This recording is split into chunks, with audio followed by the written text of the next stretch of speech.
जय हिंद दोस्तों। अब जो हमारा एग्जाम है बहुत पास वहां पे आ गया है। ये मान चलना आपका अप्रैल महीने या मई महीने के पहले वीक में हम सभी के एग्जाम वहां पे हो जाएंगे। तो दोस्तों ये जो बचा हुआ टाइम है इसमें जितना हो सके उतनी ज्यादा आप प्रैक्टिस करिएगा, क्योंकि आप प्रैक्टिस वही सारे क्वेश्चन करिएगा जो आपके एग्जाम में जैसे क्वेश्चन पूछे जा रहे हैं, यानी जो हमारा न्यू पैटर्न सिलेबस है उसके अकॉर्डिंग हम लोग सारे क्वेश्चन यहाँ पे डिस्कस करते हुए चलेंगे। दोस्तों जो अपनी ये डेली क्लास होगी, डेली आपकी 7 बजे डेली क्लास वहां पे होगी। यहाँ पे एक सबसे बड़ा बेनिफिट आपको हमेशा ये देखने को मिलता रहेगा कि हमारा पूरा जो सिलेबस होगा उसका रिवीजन वहां पे हो जाएगा। चाहे बायोलॉजी हो, केमिस्ट्री हो, फिजिक्स हो, मैथ हो, जीके, प्रॉपर वैसे ही सारे क्वेश्चन हम लोग प्रैक्टिस करेंगे जैसे हमारे एग्जाम में क्वेश्चन पूछे जा रहे हैं। बस दोस्तों यकीन एक बात ये मान चलना कि ये जो 100 सेट यहाँ पे आपको दिए जा रहे हैं, यानी ये मान चलना लगभग आपके 5000 एमसीक्यू टाइप क्वेश्चन मैं इसमें आपके करा दूंगा। अगर आपने एग्जाम पहले ये सारे अच्छे से वहां पे तैयार कर लिए और इसके साथ जो आपके अपने शॉर्ट नोट्स वहां पे व्हाट्सएप पे प्रोवाइड किए, बस वो आप वहां पे तैयार कर लें।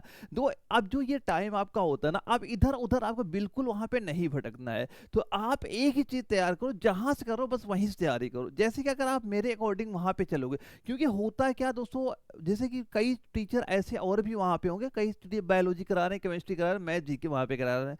मतलब ये होता है कि जिसने मान लो तैयारी वहां पे उस एग्जाम की वहां पे, और जिसने अपना एग्जाम निकाला और ऑलरेडी जो इस एग्जाम की तैयारी वहां पे करा रहा हो, अगर आप उससे वहां पे तैयारी करोगे वो ज्यादा आपको गाइड वहां पे करेगा कि क्या चीज आपको तैयार करनी है, कहां से क्वेश्चन आपके बनते हैं, किस पे ज्यादा फोकस करना है और कैसे हम अपना एग्जाम वहां पे निकालेंगे। तो दोस्तों जैसा मैंने बता दिया कि जो मैंने आपको इंपॉर्टेंट नोट्स बना के व्हाट्सएप पे जो प्रोवाइड वहां पे करा दिए, बस वो तैयार कर लेना। और जो डेली 7 बजे प्रैक्टिस सेट हम लोग यहाँ पे करेंगे, इससे पूरा सिलेबस हमारा रिवीजन भी यहाँ पे हो जाएगा। बस ये दो चीज आप तैयार करके अपने पेपर में बैठना, पेपर क्वेश्चन सीधे सीधे वहां पे दिखेंगे। दोस्तों जो हमारा पहला क्वेश्चन आता है, इसमें अगर ये पूछा गया कि आईसीसी यानी अंतरराष्ट्रीय क्रिकेट परिषद का मुख्यालय निम्नलिखित में से किस देश में आपका स्थित है, क्योंकि आपके जो मुख्यालय है, मुख्यालय से हमारे एग्जाम में क्वेश्चन आपका बनता है। क्या दिया जा रहा है? संयुक्त अरब अमीरात है, न्यूजीलैंड है, यूनाइटेड किंगडम है या फिर ऑस्ट्रेलिया है। क्योंकि आपके मैंने अभी बताया मुख्यालय से एग्जाम में क्वेश्चन बनता है, तो हम लोग क्या करेंगे, इनके सिर से आंसर यहाँ पे देखते चलेंगे और क्या चीजें पता होनी चाहिए, यानी जो हमारे मुख्यालय और कौन कौन से इंपॉर्टेंट यहाँ पे हो जाते हैं। फिलहाल आप इसका सीधा राइट आंसर क्या बताओगे? संयुक्त अरब अमीरात हो जाएगा। ऑप्शन ए यहाँ पे राइट आंसर यहाँ पे आपका हो जाता है। देखो ये जो आईसीसी का मुख्यालय है, ये 2005 के पहले कहां पे था आपका? ये इंग्लैंड में था।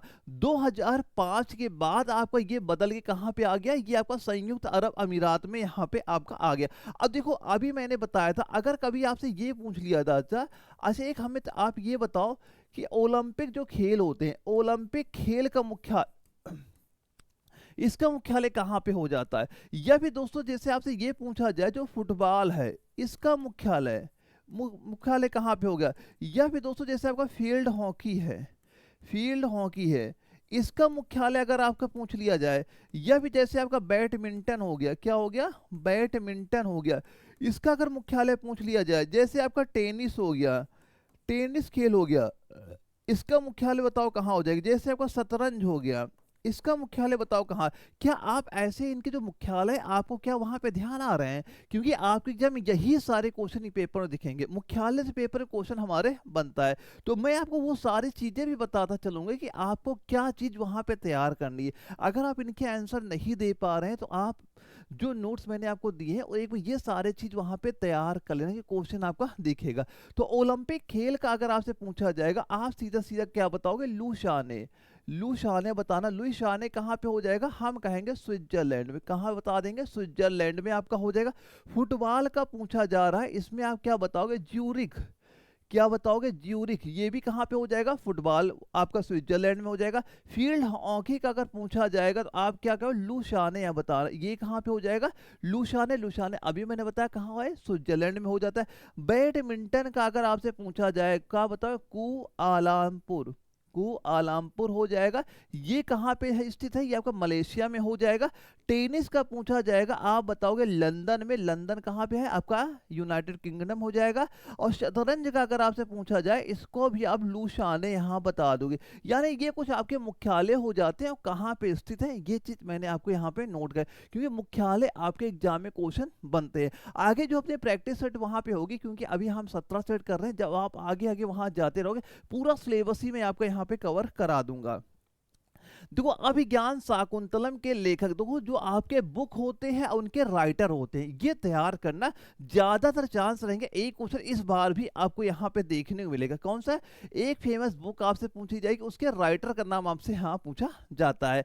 यहाँ विशाख दत्त है, बाणभट्ट है, कालिदास है या भास है? तो किसका पूछा गया है? अभिज्ञान शाकुंतलम का हमसे यहाँ पूछा जा रहा है। तो क्या बता दोगे आप कि अभिज्ञान शाकुंतलम के लेखक कौन हो जाएंगे? हम सीधा कहेंगे सर, हम कहेंगे कालिदास का नाम लेंगे। ऑप्शन सी आपका राइट आंसर यहाँ पे हो जाता है। अब यहाँ अगर आपसे ये क्वेश्चन पूछ लिया जाए, एक इंपॉर्टेंट पुस्तक लिखना इंडिका। अगर आपसे इंडिका पूछ लिया जाए, या फिर आपसे हर्षचरित, या आपसे क्या पूछा जाता? हर्षचरित का पूछ लिया जाए। एक ये बता दो, अच्छा जैसे रामायण का हमसे पूछ लिया जाए, किसका? रामायण का। या फिर आपसे पूछ लिया जाए पंचतंत्र, किसका? पंचतंत्र का पूछा जाए। या फिर अगर आपसे पूछ लिया गया मदर इंडिया का, मदर इंडिया का, अगर इनके लेखक हमसे पूछ लिया जाए, तो हम क्या राइट आंसर यहाँ बताओगे? आप सीधा सीधा क्या कहोगे? सर हम यहाँ पे कहेंगे इंडिका के क्या बताओगे? मेगास्थनीज। किसका नाम ले लेंगे यहाँ पे? हम बताएंगे मेगास्थनीज आपके हो जाते हैं। हर्षचरित में आप किसका नाम बताओगे? आप कहोगे, हम बता देंगे बाणभट्ट का नाम यहाँ बताएंगे। रामायण में किसका नाम बताओगे? आप कहोगे, हम यहाँ बताएंगे किसका? वाल्मीकि का नाम बताएंगे। और जो पंचतंत्र में हम किसका नाम बता देंगे? विष्णु शर्मा का, विष्णु शर्मा का नाम आपको बता देना है। मदर इंडिया में किसका बताओगे? यहाँ बताना है आपको लाला लाजपत राय। क्या हो जाए? लाला लाजपत राय का नाम आपको यहाँ बता देना है। यानी जो आपके पुस्तक होते हैं, उनके जो लेखक होते हैं, वो पेपर में क्वेश्चन हमारे बनते हैं। और ऐसी चीजें आपको तैयार भी वहां पे करते चलना है। मैंने बता दिया कि लेखक पुस्तक से एग्जाम में क्वेश्चन आपका आएगा, तो उसमें अच्छी खासी पकड़ बना के आपको वहां पे चलना है। अगले क्वेश्चन में आते हैं, यहाँ दिया जा रहा है कि दीवाने अमीर कोही नामक पृथक कृषि विभाग की स्थापना दिल्ली के किस सुल्तान के द्वारा वहां पे की गई थी? तो यहाँ से आपके 3 टाइप के क्वेश्चन आपसे पूछे यहाँ पे जा सकते हैं। हमारे ऑप्शन यहाँ पे क्या दिए जा रहे हैं? अलाउद्दीन खिलजी है, फिरोज शाह तुगलक है, गयासुद्दीन तुगलक है, मोहम्मद बिन तुगलक है। तो अगर पेपर क्वेश्चन आपके ये पूछा जाता है, तो सीधा सीधा राइट आंसर इसका आपको क्या बताना है? आपको बताना, हम बताएंगे मोहम्मद बिन तुगलक का नाम बताना है। ऑप्शन नंबर डी आपका राइट आंसर यहाँ पे हो जाता है। यानी मोहम्मद बिन तुगलक ने 1327 में दीवान अमीर को ही स्थापित किया था। इसका उद्देश्य क्या था? कि कृषि उत्पादन में बढ़ावा करना, इसका मेन उद्देश्य आपका वहां पे हो जाता है। अब मैंने क्या बताया, यहाँ पे कैसे कैसे क्वेश्चन आपसे पूछे जा सकते हैं, वो चीज यहाँ पे ध्यान रखना। जैसे पहला क्वेश्चन आपसे ये पूछेगा कि दीवाने अमीर कोही की स्थापना किसने की? दीवाने अमीर कोही की स्थापना किसने की? एक क्वेश्चन ये पूछेगा। दूसरा क्वेश्चन यहाँ पे क्या बन सकता है कि ये बताओ दीवाने अमीर कोही ये किससे संबंधित वहां पे हो जाता है? तो संबंधित में क्या बताओगे? ये कृषि में बढ़ावा से संबंधित यहाँ पे हो जाता है। और अगर क्वेश्चन ये कभी पूछा गया, अच्छा एक हमें ये बताओ इसका उद्देश्य वहां पे क्या था, यानी कि दीवाने अमीर कोही का उद्देश्य यहाँ पे क्या था, तो हम लोग क्या बताओगे? इसका उद्देश्य भी लिख लेना। ये हो जाएगा दोस्तों दो आब, इसका उद्देश्य 2 आब में खेती सुधारना, खेती सुधारना, ये इसका दोस्तों क्या हो जाएगा? आपका उद्देश्य यहाँ पे हो जाता है। और ये 3 क्वेश्चन यहाँ से आपके बन सकते हैं, और तीनों के आंसर आपको पता वहां पे होने चाहिए। अगला क्वेश्चन जैसे पूछा गया कि प्रथम पिछड़ा वर्ग आयोग की अध्यक्षता किसके द्वारा वहां पे की गई थी? क्या पूछा जा रहा है? प्रथम पिछड़ा वर्ग आयोग की अध्यक्षता किसके द्वारा वहां पे की गई थी? पीजी शाह है, अनूप सिंह है, वीपी सिंह या काका कालेकर है? दो यहाँ पे या तो आपसे एग्जाम क्वेश्चन ये पूछेगा कि पिछड़ा वर्ग आयोग लिख के आ जाएगा, या आपसे पूछा जा सकता है काका कालेकर आयोग भी आपसे लिखा हुआ वहां पे आ सकता है। तो कुछ भी अगर पूछे आपको, उसका आंसर क्या, फिलहाल इसका आंसर बता देना क्या हो जाएगा? काका कालेकर। ऑप्शन डी इसका राइट आंसर यहाँ पे हो जाता है, क्योंकि क्वेश्चन ऐसा पूछेगा कि जो काका कालकर आयोग लिख के आएगा, क्या काका कालकर आयोग लिख के आएगा, या प्रथम पिछड़ा वर्ग आयोग ये लिख के वहां पे आएगा। तो किसके द्वारा की गई थी, काका कालकर के द्वारा यहाँ पे की गई थी। तो यहाँ पे एक दो तीन चीजें और याद कर लेना, जैसे एक ये बताओ ये गठन कब हुआ था, इसका गठन कब हुआ था, आप कहोगे 29 जनवरी 1953 में इसका गठन वहां पे आपका हुआ था। अब इसके बाद अगर क्वेश्चन पूछा जाए इसके अध्यक्ष कौन थे वहां पे, तो अध्यक्ष कौन हो जाएंगे, काका कालेकर इसके अध्यक्ष वहां पे हो जाते हैं।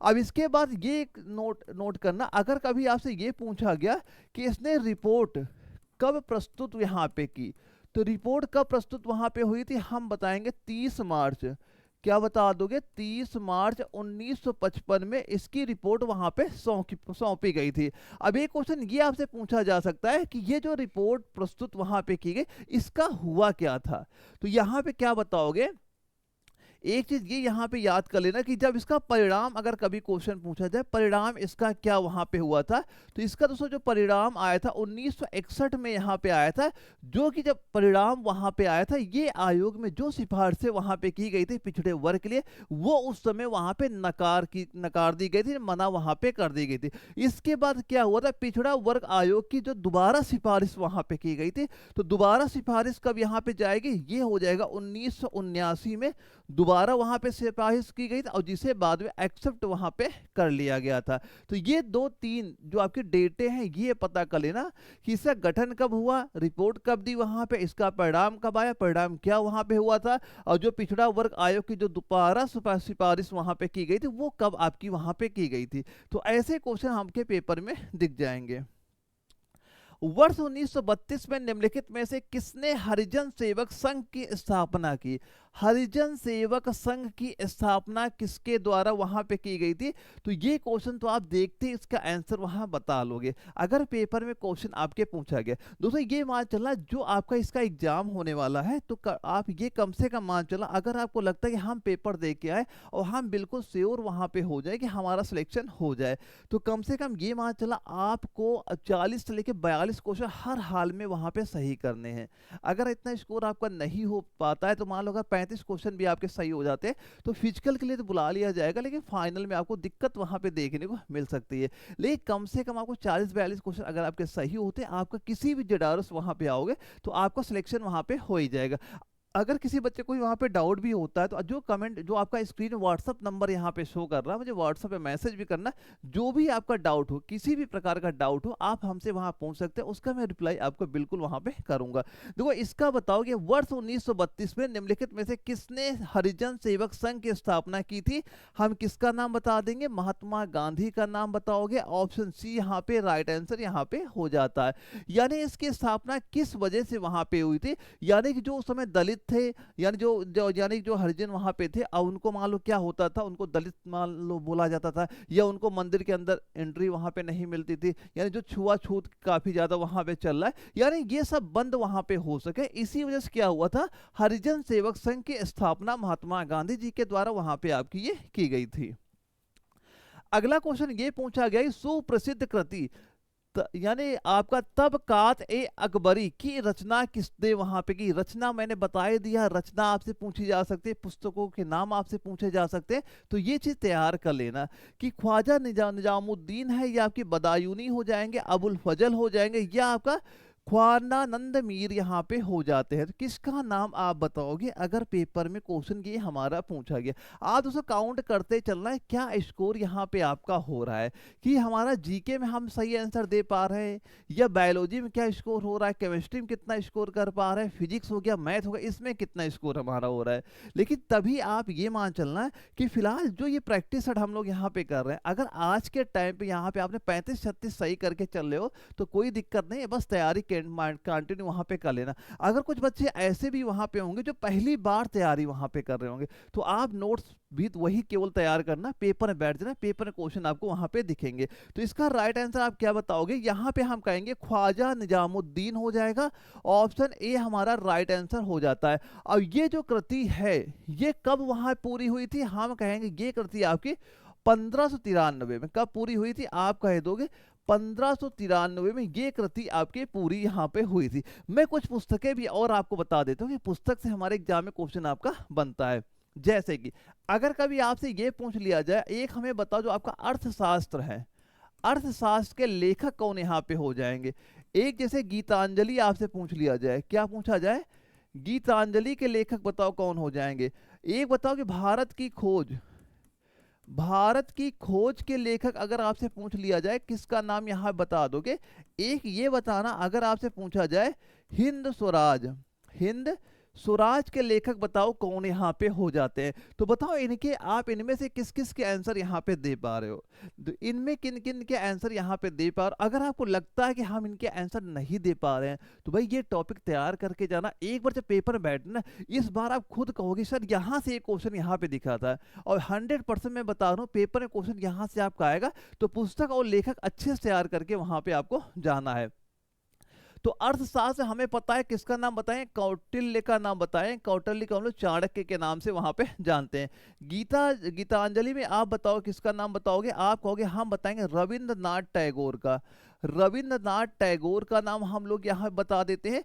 भारत की खोज में किसका नाम बताओगे, आप बताओगे जवाहरलाल नेहरू का, जवाहरलाल नेहरू का आप यहाँ पे बता देना। हिंद स्वराज में किसका बताओगे, महात्मा गांधी जी का नाम बता देना हिंद स्वराज में। तो ये सारे नाम भी आप यहाँ पे याद कर लेना, क्योंकि यहाँ से क्वेश्चन आपके दिखते हैं। अगला क्वेश्चन ये आया कि भीमबेटका में किस काल में पाषाण चित्रों का बनना प्रारंभ हुआ था। देखो भीमबेटका से भी एग्जाम में क्वेश्चन एक तो यही पूछा जाता है कि ये भीमबेटका है स्थित कहाँ पे है, यही हमारा जीके में क्वेश्चन बन जाता है। लेकिन पूछा गया कि भीमबेटका में किस काल से पाषाण चित्रों का बनना प्रारंभ हुआ। तो पाषाण चित्र मतलब होता है जैसे कि आप मान लो पहाड़ वहां पे होते थे, वहां पे जो चित्रकारी बनी हुई वहां पे है। तो फिलहाल ये हमसे यहाँ पूछा जा रहा है। इसका राइट आंसर आप क्या बताओगे, हम बताएंगे पूरा पाषाण आप बता दोगे। ऑप्शन नंबर ए हमारा राइट आंसर हो जाता है। अब ये बताओ जो भीमबेटका है ये है कहाँ पे आपका स्थित ये हो जाता है। तो अगर आपसे इसका स्थान पूछ लिया जाए कौन से स्थान में हो जाएगा, हम बताएंगे ये है आपका मध्य प्रदेश में। और मध्य प्रदेश में कहाँ पे होगा, आप कहोगे रायसेन जिले में। कहाँ पे, रायसेन जिले में आपका ये स्थित यहाँ पे हो जाता है। देखो भीमबेटका से एक ये भी कहावत है कि ये था कि जो महाभारत में भीम थे वहां पे इनके बैठने का स्थान को भीमबेटका के नाम से वहां पे जाना जाता है। तो ये भी क्वेश्चन आपका पूछा जाता है। अगर ये क्वेश्चन पूछ लिया जाए भीमबेटका की खोज किसने की, यानी सबसे पहले किसने वहां पे इसको देखा था वहां पे, तो खोज आप बताओगे इसकी हुई थी 1957-58 ईस्वी में इसकी खोज वहां पे हुई थी। और किसके द्वारा हुई थी, आप कहोगे वीएस, किसके द्वारा हुई थी, वीएस वाकाड़कर के द्वारा इसकी खोज वहां पे की गई थी। वाकाड़कर के द्वारा इसकी खोज कब हुई थी, 1957-58 ईस्वी में यहाँ पे हुई थी। आप काउंट करते चलना दोस्तों क्या स्कोर यहाँ पे आपका हो रहा है। दोस्तों जैसा मैंने आपको बताया था कि जो आपका एनए वाले एप्लीकेशन में ये जो सारे नोट्स यहाँ पे आपको दिए गए, जहाँ पे आपका biology, physics, chemistry, GK, math, इनके प्रॉपर मैंने हैंड नोट अभी आपके तैयार वहां पे कराए थे कि जैसे हमारे अब ऑनलाइन एग्जाम वहां पे हो रहे हैं और उसमें कैसे कैसे क्वेश्चन वहां पूछे जा रहे हैं, ये सारे आपके नोट न्यू पैटर्न सिलेबस में दिए जा रहे हैं। यानी ये मान चलना बिल्कुल शॉर्ट में ही नोट्स वहां प्रोवाइड किए जा रहे हैं कि केवल आपको वही चीजें बताई गई हैं जो एग्जाम में क्वेश्चन आपके बनते हैं। तो जितना टाइम बच रहा है ये आप हैंड रिटन नोट्स जरूर यहाँ पे तैयार करना। अगर एक बार आपने तैयार कर लिए, पेपर में बैठोगे 45,000 क्वेश्चन सीधे सीधे आपको यहाँ से देखने को मिल जाएंगे। लेकिन ये आप तब ये बात वहां पे कहिएगा, एक बार नोट्स पूरी प्रॉपर तैयार करना, फिर पेपर दे के आना, फिर देखना पेपर में क्वेश्चन आपको दिखते हैं कि नहीं दिखते हैं। लेकिन सारी चीज आपको तैयार वहां पे जरूर कर लेना है। और दूसरी ये जो क्लास भी वहां पे हो रही है, ये मैं इसकी पीडीएफ भी आपको टेलीग्राम जो ग्रुप है वहां मैं प्रोवाइड करा दूंगा। आप इस नंबर मुझे व्हाट्सएप पे मैसेज कर देना, जहां पे आपको ये एप्लीकेशन का लिंक भी आ जाएगा और टेलीग्राम का ग्रुप भी मैं प्रोवाइड करा दूंगा, जहां पे जितनी क्लासें आपको ये होंगी उनमें प्रैक्टिस सेट आपको ये पीडीएफ फॉर्मेट में भी वहां पे आपको देखने को मिल जाएगा। और एप्लीकेशन में भी ये जो क्लास यहाँ पे हो रही है इसकी पीडीएफ में वहां पे अपलोड कर दूंगा, वहां से डाउनलोड एक बार कर लेना, क्योंकि ये सारे हर क्वेश्चन आपका इंपॉर्टेंट हो जाता है और एग्जाम में यहां से क्वेश्चन आपको देखने को मिलेंगे।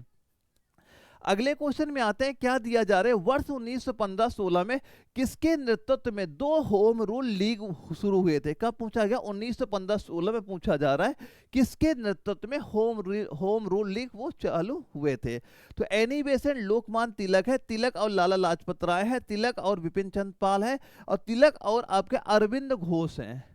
तो देखो ये क्वेश्चन होते क्या ना, एक बार आप पढ़ोगे तो आपको तुरंत आइडिया खुद ही लग जाता है कि इसका आंसर हमारा क्या यहाँ पे हो सकता है। तो आप राइट आंसर क्या बता दोगे, यहाँ बताएंगे एनी बेसेंट, और लोकमान्य तिलक का नाम हम यहाँ पे बता देंगे। देखो 1916 में आपको ये पता होगा, 1916 ये डेट हमें कंफर्म यहाँ पे होगी। इसमें हुआ क्या, पहली बार क्या हुआ, एनी बेसेंट ने सबसे पहले क्या हुआ, एनी बेसेंट द्वारा कब, एनी बेसेंट द्वारा सितंबर 1916 में कहां पे, मद्रास कहां पे, चेन्नई में, मद्रास में। अब इसके बाद दूसरा यानी सेकंड नंबर में क्या हो जाएंगे, आपके हो जाएंगे बाल गंगाधर तिलक, यहां पे आ जाएंगे।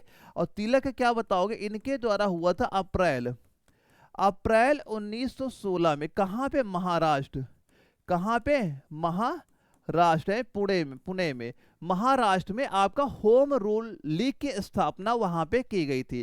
तो ये भी अगर महीना वैसे पूछा नहीं जाता, लेकिन अपने याद में रख लेना, अगर पहला आपसे कभी पूछा जाएगा तो आपको एनी बेसेंट के नाम पे ही वहां पे टिक करना है वहां पे। अगले क्वेश्चन देखो क्या दिया गया, अशोक का आपका जो रुक्मिणीदेवी स्तंभ लेख किससे संबंधित यहाँ पे हो जाता है, ये किससे संबंधित आपका हो जाता है, यहाँ पे स्तंभ लेख किससे संबंधित हो जाएगा, बुद्ध के जन्म से, बुद्ध की ज्ञान प्राप्ति से, बुद्ध के प्रथम उपदेश से, बुद्ध के शरीर त्याग से। तो किससे संबंधित यहाँ पे होगा, तो हम कहेंगे किससे संबंधित हो जाएगा, आप यहाँ पे कहोगे बुद्ध के जन्म से संबंधित होगा। ऑप्शन ए इसका राइट आंसर यहाँ पे हो गया। अथवा एक क्वेश्चन ये पूछा जाता है, बुद्ध से संबंधित क्या क्या एग्जाम में क्वेश्चन हमारे और पूछे जा सकते हैं। एक क्वेश्चन ये आपसे बुद्ध से संबंधित आ सकता है यहाँ पे कि अच्छा ये बताओ गौतम बुद्ध को ज्ञान कहाँ प्राप्त हुआ, या एक ये बताओ इन्होंने पहला उपदेश कहाँ पे दिया था। एक क्वेश्चन ये पूछा जाता है इनका निर्वाण कहाँ पे हुआ था। ये 3 चीजें और हमारी एग्जाम में क्वेश्चन यहाँ से बनते हैं। तो ज्ञान का अगर पूछा जाएगा तो आप क्या कहोगे, ज्ञान इनको बोध गया में कहाँ प्राप्त हुआ था, हम कहेंगे बोध गया में प्राप्त हुआ था। पहला उपदेश कहाँ पे दिया था, आप कहोगे सारनाथ में पहला उपदेश दिया। निर्वाण कहाँ पे हुआ था, आप कहोगे कुशीनगर में। निर्वाण कहाँ प्राप्त हुआ, आप कहोगे कुशीनगर में। तो ये 3 चीजें और यहाँ पे तैयार करना, पेपर में ऐसे भी क्वेश्चन आपको देखने को मिलेंगे वहां पे। अगला क्वेश्चन देखो क्या दिया जा रहा है कि आपदा जोखिम हस्तांतरण यानी पैरामेट्रिक बीमा समाधान लागू करने वाला देश का पहला राज्य कौन सा है। इसका ये मतलब होता है जैसे कि मान लो कहीं खेती होती, कृषि होती है, जैसे गांव में खेती होती है, तो अगर मान लो अचानक बारिश हो जाए या बाढ़ वहां पे आ जाए तो पूरी अगर फसल वहां पे नष्ट हो गई, तो यही चीज पूछी जा रही है कि नष्ट अगर हो जाते उसका जो मुआवजा मिलेगा, तो उस खेती का जो बीमा वहां पे कराया जाता है, यही चीज पूछी जा रही। वो भारत का पहला राज्य कौन सा है हमारा यहाँ पे, तो आपका मध्य प्रदेश है, पंजाब है, हरियाणा है, नागालैंड है। तो कौन सा राज्य का नाम बताना है, आप कहोगे सर, हम कहेंगे कौन सा राज्य, नागालैंड आपका हो जाएगा। ऑप्शन नंबर डी आपका राइट आंसर यहाँ पे हो जाता है। जो कि दोस्तों अभी आपका ये 2024 में आपका ये 2024 से पूर्ण रूप से लागू यहाँ पे आपका हो गया है, पूर्ण रूप से आपका लागू हो गया। और यहाँ पे आपका एसबीआई कौन सी चल रही है इंश्योरेंस, एसबीआई जनरल, ये आपका वहां पे जनरल इंश्योरेंस आपका वहां पे चल रहा है कि बाई चांस कोई फसल अगर आपकी नष्ट हो जाती, कुछ भी वहां पे अनहोनी हो जाती, तो उसका मुआवजा आपको वहां पे दिया जा रहा है, जैसा आप वहां पे इंश्योरेंस वैसे ले रखा हो। जैसे यहाँ पे हम लोगों का इंश्योरेंस होता है, वहां पे खेती का भी आपका इंश्योरेंस होता है, कहाँ पे, नागालैंड में। अगला क्वेश्चन क्या दिया जा रहा है, यहां से हमारे मैथ के क्वेश्चन आपके स्टार्ट होते हैं, 5 क्वेश्चन मैथ के यहाँ पे आते हैं। तो दोस्तों आप ये कम से कम मान चलना कि जैसे जीके में क्वेश्चन आते हैं, 10 क्वेश्चन का जीके के आपके एग्जाम में बनते हैं, अगर आपके ये मान चलना कि 6 या 7 अभी आपने सही कर लिया उनमें से, तो तैयारी बिल्कुल सही चल रही है। जीके में आपके कम से कम 2 क्वेश्चन करंट अफेयर का भी वहां पे आपका आएगा, तो करंट अफेयर भी आपको अच्छे से वहां पे तैयार करते हुए चल रहा है। मैथ बिल्कुल आपकी नॉर्मल आएगी, मैथ के लिए बिल्कुल परेशान नहीं होना। अगर कैलकुलेशन आपकी वहां पे अच्छी है तो 5 क्वेश्चन बड़ी आसानी से उनके आंसर आप वहां पे दे लोगे। मैथ का पहला क्वेश्चन क्या दिया जा रहा है कि एक रेसिंग कार ने एक समान गति से 600 किलोमीटर दूरी तय की, यदि इसकी गति 50 किलोमीटर प्रति घंटा अधिक होती तो उसे उस समान दूरी को तय करने में 2 घंटे कम वहां पे लगते। तो ये बताओ रेसिंग कार की गति वहां पे कितनी है। देखो ये क्वेश्चन तो आप जो हमारे ये ऑप्शन दिए गए ना, यहीं से ही आप इसका आंसर यहाँ पे दे सकते हो। देखो यहाँ पे क्या दिया गया, समय कितना है, 2 घंटे कम लगते। तो समय बराबर हमें पता है क्या होता है, दूरी बटे चाल समय होता है। अब ये मान चलो कि अगर पहले हमारी ये माना हमने बताया गया सवाल में दूरी हमारी 600 किलोमीटर है, तो हमने दो जगह मान दूरी हमने 600 यहाँ पे लिख दी।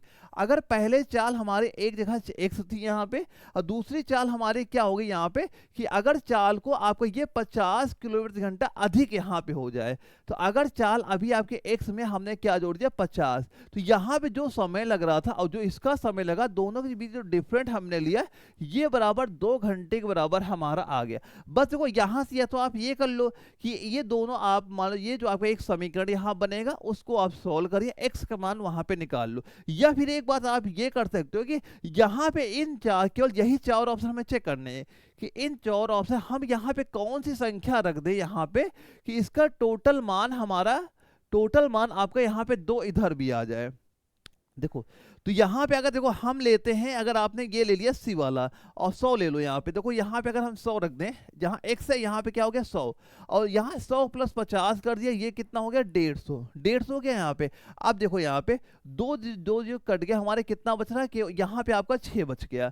यहाँ पे एक जीरो से एक जीरो कटा, 15 15 30 पैंता 15 चौको 60, यानी यहाँ पे हमारा 4 हो गया, यहाँ पे 6 होगा। अब इन दोनों का डिफरेंस हम देख रहे हैं 2 के बराबर हो गया। तो यहाँ अगर इधर यानी कि आपका राइट का और लेफ्ट का दोनों हमारे इक्वल हो गए, तो आप क्या कह दो, वही हमारा राइट आंसर आपका हो जाता है। तो हम ये कह सकते हैं, ये सवाल में पूछा जा रहा है कि कार की गति कितनी वहां पे थी, तो हम कह देंगे कार की गति कितनी हो जाएगी, 100 किलोमीटर प्रति घंटा हमारी वो हो जाती है। ऑप्शन सी आपका राइट आंसर यहाँ पे हो जाता है। अगर इसी को आप मान लो समीकरण बना के भी सॉल्व करोगे तब भी आप x का मान वहां पे निकाल सकते हो, लेकिन ये थोड़ा आपका लंबी विधि वहां पे हो जाती है। तो पेपर में आपको वही चीजें करनी है, हमारा जहां जितना टाइम आपका बच सके वहां पे। अगला क्वेश्चन देखो क्या दिया गया है, पिंटू ने 10% हानि पर एक वस्तु बेची, यदि उसने इसे 180 में अधिक पर बेचा होता तो उसे 2% का लाभ होता, तो वस्तु का क्रय मूल्य बता दो वहां पे कितना आपका हो गया। देखो सवाल में क्या दिया जा रहा है, पहले यहाँ पे हमें लॉस हो रही है, हमें पहले यहाँ पे हानि हो रही है, 10% की हानि हो रही थी, लेकिन जब हमने इसे 120 रुपए ज्यादा में बेच दिया तो हमें क्या हो गया, 2% का प्रॉफिट हो गया, 2% क्या हो गया लाभ। देखो यहाँ पे कितना गैपिंग हो गया, पहले यानी 10 जो हमारा माइनस में था, आज हम 2 प्लस में आ गए, तो हमें यहाँ पे कम से कम 12 का डिफरेंट यहाँ पे लग रहा है, यहाँ पे 12 का, तो यही 12% ही तो आपको ये दिया जा रहा है, यानी 180 दिया यहाँ पे कितना है आपको, ये 180 अधिक में बेचा था, यानी 12% बराबर 180 के हमारा अगर ये होता है, तो ये पूछा गया वस्तु का क्रय मूल्य कितना होता। हमेशा जो पहली इकाई क्रय मूल्य की होती है 100% यहाँ पे होती है, तो अगर 12% हमारा ये 180 के दिया गया है, तो 1% कितने हो जाएगा, हम कहेंगे 180 बटे 12 हो गया, तो आपको ये 100% कितना हो जाएगा, आप कहोगे 180 बटे 12 और गुड़े क्या कर दोगे 100 यहाँ पे आप कर दोगे। अब देखो 4 से काटो इसे, 4 तियां 12 हो गया, 4 से इससे काटा यहाँ पे हमारा 25 हो गया, 3 से काटा तिछंग आपका 18 हो गया, और 25 गुड़े 6 आप इसे सोल्व करो कितना आ जाएगा, आप कहोगे ये टोटल हमारा 1500 रुपए निकल के आ गया। तो यही 1500 आपका क्या हो जाएगा, राइट आंसर इस क्वेश्चन का हो जाएगा। तो हम क्या कह देंगे, उसका क्रय मूल्य कितना हो जाएगा, आप कहोगे 1500 रुपए। ऑप्शन सी यहाँ पे राइट आंसर हो जाता है। मैथ बिल्कुल नॉर्मल आई, कैलकुलेशन अगर सही है तो 5 क्वेश्चन मैथ के मालूम फ्री में आपके देखने को वहां पे मिल जाएंगे। रीता, मीना और सीता किसी कार्य को क्रमशः 6 दिन 9 दिन 12 दिन में पूरा कर सकते हैं। उन्होंने एक साथ कार्य पूरा किया और 26,000 अर्जित किए, तो ये बताओ रीता का हिस्सा कितना वहां पे हो गया। भाई जिसकी जितनी क्षमता होगी उसी के हिसाब से उसको वहां पैसा दिया जाएगा, यानी जो जितना काम करेगा उसे उतना ही पैसा वहां पे मिलेगा। यहाँ बात हो रही रीता, मीना और सीता, हमने यहाँ लिखा रीता, इधर लिखा मीना, इधर लिखा सीता। इनका कार्य क्या, ये काम कर रहे हैं 6 दिन में, ये कर रहे हैं 9 दिन में, ये काम कर रहे हैं 12 दिन में। सिंपल से क्या करना, इनका आपको एलसीएम लेना है, 6 9 12 का एलसीएम कितना हो गया, आपने कहा 36 यहाँ पे हो गया। या जो 36 निकल के आए ये हमारा कुल काम यहाँ पे हो जाता है। 6 से भाग किया 36 गया, यहाँ पे 4 बार जाएगा, 12 के बाद 36 करोगे 3 बार आपको यहाँ पे गया। इसका मतलब ये हो गया इनकी निकल के आगे कार्य क्षमताएं हमने यहाँ पे निकाली सभी की। तो ये क्या हो गई, कार्य क्षमता। तो ये जो पैसा हम यहाँ पे डिवाइड करेंगे इनको, यहाँ पे जो पैसा आपका डिवाइड होगा ये 6 4 3 अनुपात में होगा। ये 6 आपको किस अनुपात में मिलेगा, इनको मिलेंगे 6 रुपए, मान लो 6, यहाँ हो गया 4 हो गया, यहाँ पे हो गया 3 हो गया। तो यहाँ पे हम जब जोड़ेंगे 6 4 10 10 3 13, 6 4 10 10 3 13, इसका मतलब ये हुआ कि जो 13 बराबर आपका दिया गया 26,000 के, कुल रुपया कितना है आपका, ये 26,000 है। एक बराबर कितना हो जाएगा, आपने कहा ये 2,000 के बराबर यहाँ पे हो गया। तो हमसे किसका यहाँ पूछा जा रहा है, तो आपसे पूछा किसका जा रहा है ये बताओ। अच्छा, तो रीता का पूछा गया, तो रीता यानी कहाँ पे दिया, ये दिया गया। तो अगर 6 का पूछा जा रहा है, एक बराबर 2,000 के है, 6 बराबर कितना हो जाएगा, 6 गुणे आप 2,000 कर दोगे, कितना वैल्यू आ जाएगी, 6 दूनी 12,000 यहाँ पे हो जाता है। तो इसका आंसर सीधा सीधा आप क्या कह दोगे, 12,000, यानी ऑप्शन नंबर आपका कौन सा हो गया, सी हमारा राइट आंसर यहाँ पे आपका हो जाता है। ऑप्शन नंबर सी आपका राइट आंसर यहाँ पे हो जाएगा। इसके बाद आपका जो अगला सवाल है इसमें क्या चीज पूछी जा रही है, ध्यान से आप देखिएगा कि 6 सेंटीमीटर या 32 सेंटीमीटर लंबाई वाली एक एल्यूमिनियम तार को एक गोल के आकार में लाने के लिए पिघलाया जाता है। तो उस गोले की त्रिज्या हमसे पूछी जा रही है, उस गोले की त्रिज्या आप बता दो। देखो जो आप पेपर, देखो जो हमारा आर्मी नर्सिंग का पेपर वहां पे होता है, इसमें ये मान चला 5 क्वेश्चन मैथ के आते हैं, इसमें 3 क्वेश्चन हमारे अर्थमेटिक के दिखेंगे, 2 क्वेश्चन आपके एडवांस मैथ के आते हैं। जैसे ये क्वेश्चन आपका एडवांस मैथ में यहाँ पे आ जाएगा। इसके बाद एक क्वेश्चन हमेशा त्रिकोणमिति वाला जो हमारा टॉपिक वहां पे होता है, वहां से हमेशा क्वेश्चन वहां से भी आपके एग्जाम में आता है। तो जो त्रिकोणमिति वाला टॉपिक है वो भी आप अच्छे से वहां पे तैयार करना है कि अगर वहां से क्वेश्चन बन जाए तो उसका भी आंसर वहां पे आप दे पाओ। देखो इसमें क्या क्या दिया जा रहा है कि 6 सेंटीमीटर और 32 सेंटीमीटर लंबाई वाले एक एल्यूमिनियम तार को एक गोले के आकार में लाने के लिए पिघलाया जाता है। तो उस गोले की त्रिज्या हमसे पूछी जा रही है। पहले कैसा तार था, जो आपका वहां तार ऐसे हमारा होता है, ये तार आपका हो जाता है। तो ये बताओ जो आपका बेलनाकार तार हुआ उसका पहले आयतन बताओ कितना वहां पे हो जाएगा। तो बेलनाकार का आयतन हमका पता है क्या हो जाता है, पाई आर स्क्वायर एच यहाँ पे होता है। तो यहाँ पे क्या क्या चीज आपको दी जा रही वो सारी आप लिख देना वैल्यू। यानी ये पहले हमने लिख दिया ये आयतन, तो ये आयतन इसका यहाँ पे कितना हो जाएगा, पाई, पाई रख दिया, पाई का मान पाई यहाँ पे लिख दिया।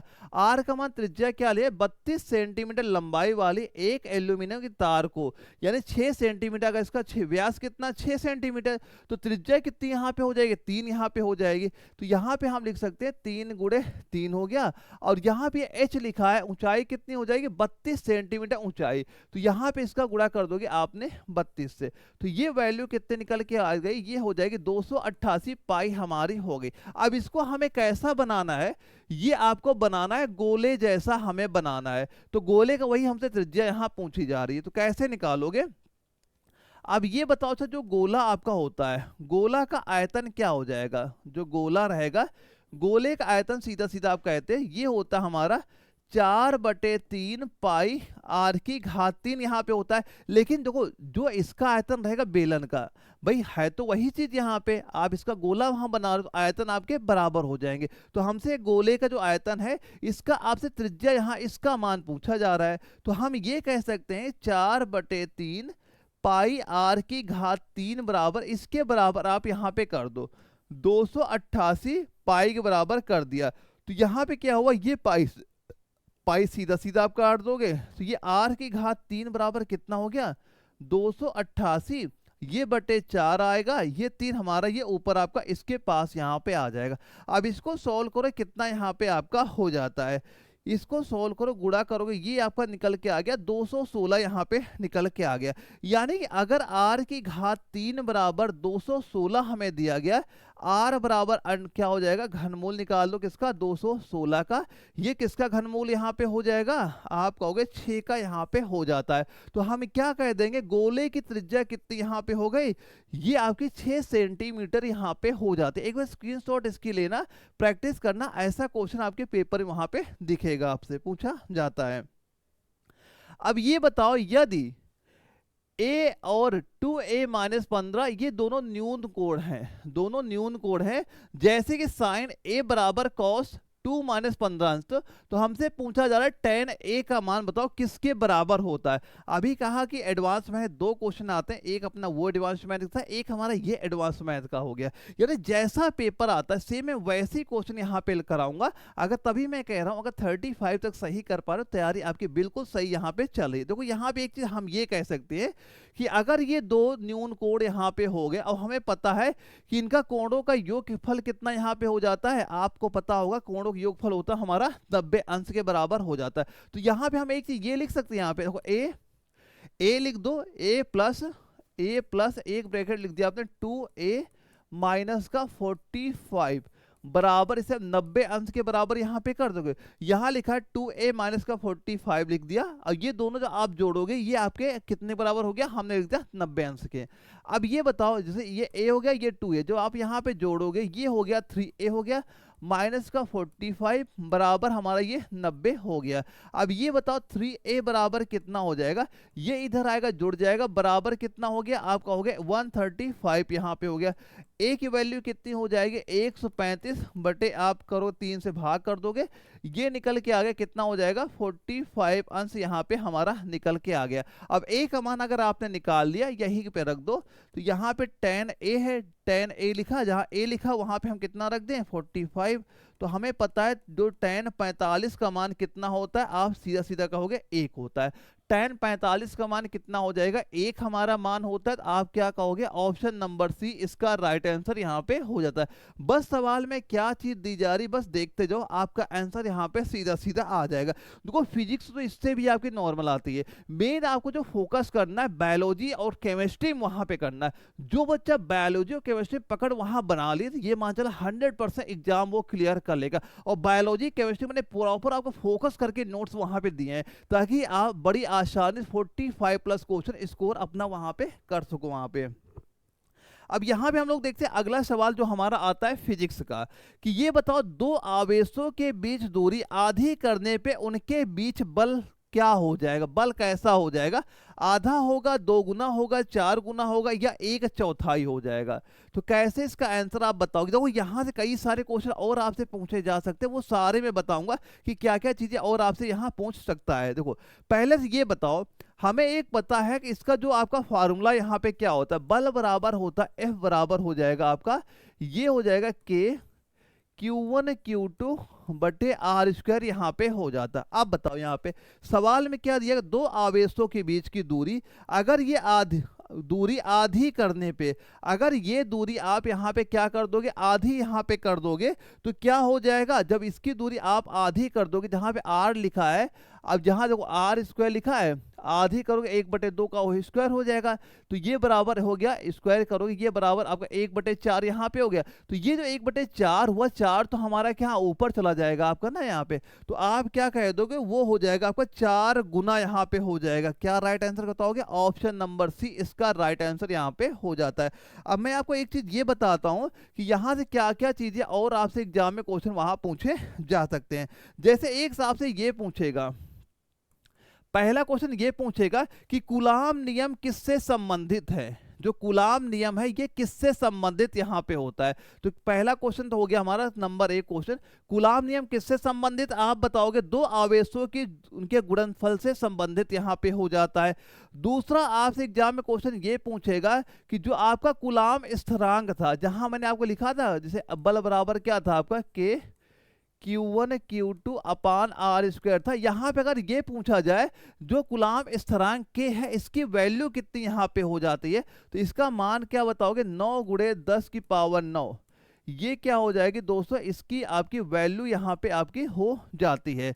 अब एक क्वेश्चन ये अगर पूछा जाता है कि अगर दूरी अभी जो इसमें पूछा गया, अगर दूरी को आधी कर दी जाए तो कितना बल हो जाएगा, हम कहेंगे 4 गुना आपका यहाँ पे हो जाता है। तो ऐसे क्वेश्चन आपके एग्जाम में आते हैं, आगे जो प्रैक्टिस में कराऊंगा वहां सारी चीजें मैं खुद ही क्लियर वहां पे कर दूंगा, क्योंकि आपको इस साल वहां पे हर हाल में एग्जाम निकालना है। अगर आप मेरे अकॉर्डिंग चलते रहोगे तो जो चीज मैं जैसे बता रहा हूं उसे फॉलो करना, पेपर में क्वेश्चन आपके वहां पे दिखेंगे।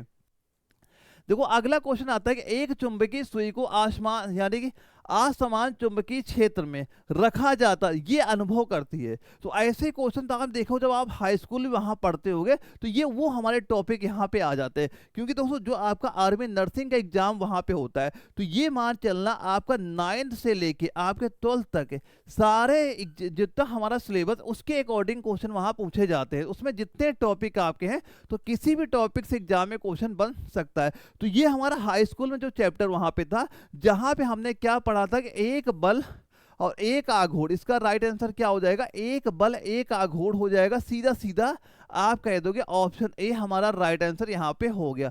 और ऐसे क्वेश्चन पेपर में दिखेंगे, अगर आपको लगता है ये क्वेश्चन नॉर्मल है, इतने आपने नॉर्मल क्वेश्चन नहीं आते, तो भाई इसी वजह से आपकी जो कट ऑफ है 42 क्वेश्चन ऐसी वहां नहीं पहुंच जाती है। तो अगर आपका जो पेपर लगता है, अगर 50 क्वेश्चन हमारे पेपर में आते हैं तो 50 में कम से कम 30 क्वेश्चन आपको नॉर्मल ही वहां पे दिखेंगे, और उसमें आपके 10 क्वेश्चन आपके ऐसे वहां पे दिखेंगे जो काफी ज्यादा हार्ड वहां पे लग सकते हैं। तो आपको सारी चीजें वहां पे तैयार करते हुए चलना है अगर आपको अपना एग्जाम वहां पे क्लियर करना। और इसके बाद हमारा जो अगला क्वेश्चन आता है, क्या दिया जा रहा है, ये बताओ पृथ्वी पर गतिमान वस्तु स्वयं रुक जाती है, इसका रीजन क्या वहां पे होता है, ये चीज आपसे पूछी जा रही है। देखो जो आपके पेपर क्वेश्चन वहां पे आते हैं इतने हार्ड वहां पे नहीं आते।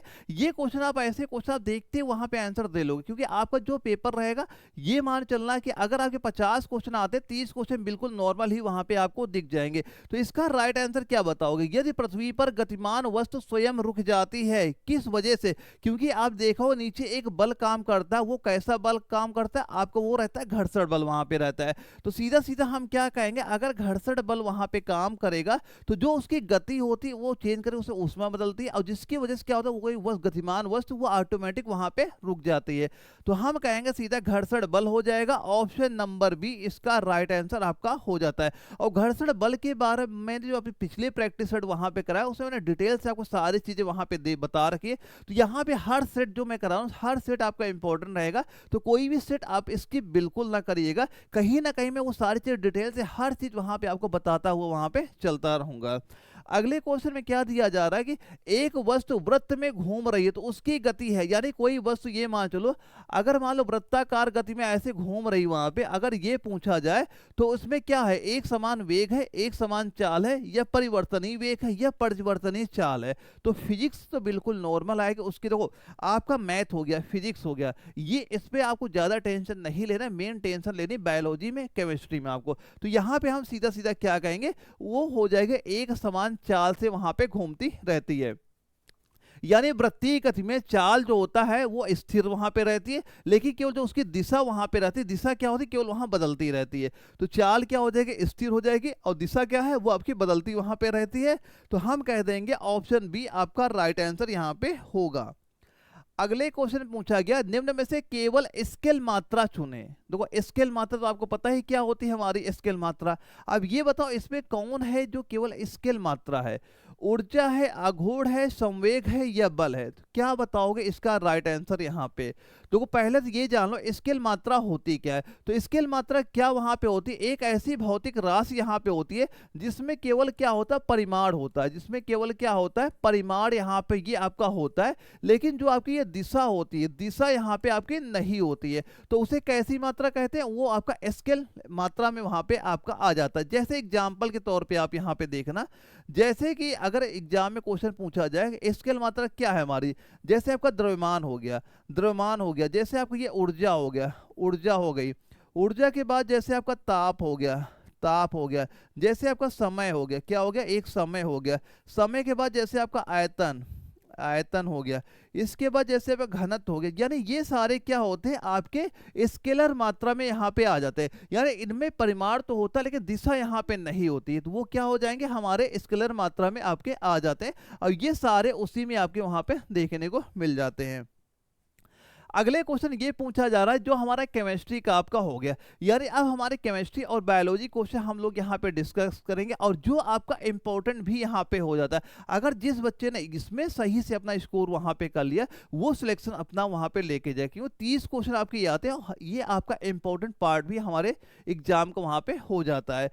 पहले क्वेश्चन पूछा जा रहा है, घरेलू बर्तन के निर्माण में सबसे अच्छी धातु कौन सी है, क्योंकि उसमें संक्षारण प्रतिरोध उच्च वहां पे होती है। तो पूछा गया है घरेलू बर्तनों के निर्माण में सबसे अच्छी धातु कौन सी है। मतलब पिटवा लोहा है, ढलवा लोहा है, या आपका कठोर स्टील है, या स्टेनलेस स्टील हो गया। यानी उसका बताओ जिसमें आपका जंग वहां पे नहीं लगता है, तो वो क्या हो जाएगा उसका राइट आंसर। आप कह दोगे सर वो होता हमारा स्टेनलेस स्टील होगा। ऑप्शन नंबर डी हमारे आपका राइट आंसर यहाँ पे हो जाता है। दो यहाँ से कैसे कैसे क्वेश्चन आपसे पूछे जा सकते हैं, इंपॉर्टेंट आप देखना यहाँ पे। जैसे आपको ये तो पता ही होगा स्टेनलेस स्टील क्या होता है। जो ये होता है जैसे इसमें क्या होता है, आयरन हो गया, क्रोमियम हो गया, और क्या हो गया आपका निकेल यहाँ पे हो गया। इसमें जो आपका ये आयरन ये होता है, क्रोमियम होता है, ये मान चलना आपका 10 से लेके 20% आपका यहाँ पे होता है। यानी एक आपकी मिश्र धातु यहाँ पे हो जाती है जिसमें कि आपका जंग वहां पे नहीं लगता है। अब मैं बताता हूँ क्या क्या चीजें यहाँ क्वेश्चन आपसे पूछे जा सकते हैं। जैसे अगर क्वेश्चन आपसे ये पूछा जाता है, अच्छा एक हमें ये बताओ सबसे अच्छी विद्युत चालक, सबसे अच्छी विद्युत चालक धातु का नाम बताओ। वो धातु यहाँ पे कौन सी आपकी हो जाती है। एग्जाम अगर आप प्रीवियस ईयर क्वेश्चन की प्रैक्टिस वहां पे कर रहे होगे तो ऐसे क्वेश्चन आपको वहां पे दिख रहे होंगे। और सेकंड क्वेश्चन आपसे ये पूछा जा सकता है कि सबसे अधिक गलनांक कौन सी धातु की यहाँ पे होती है, कौन से धातु की यहाँ पे होती है। एक क्वेश्चन ये पूछी जा सकती है सबसे हल्की धातु बताओ, सबसे हल्की धातु क्या है।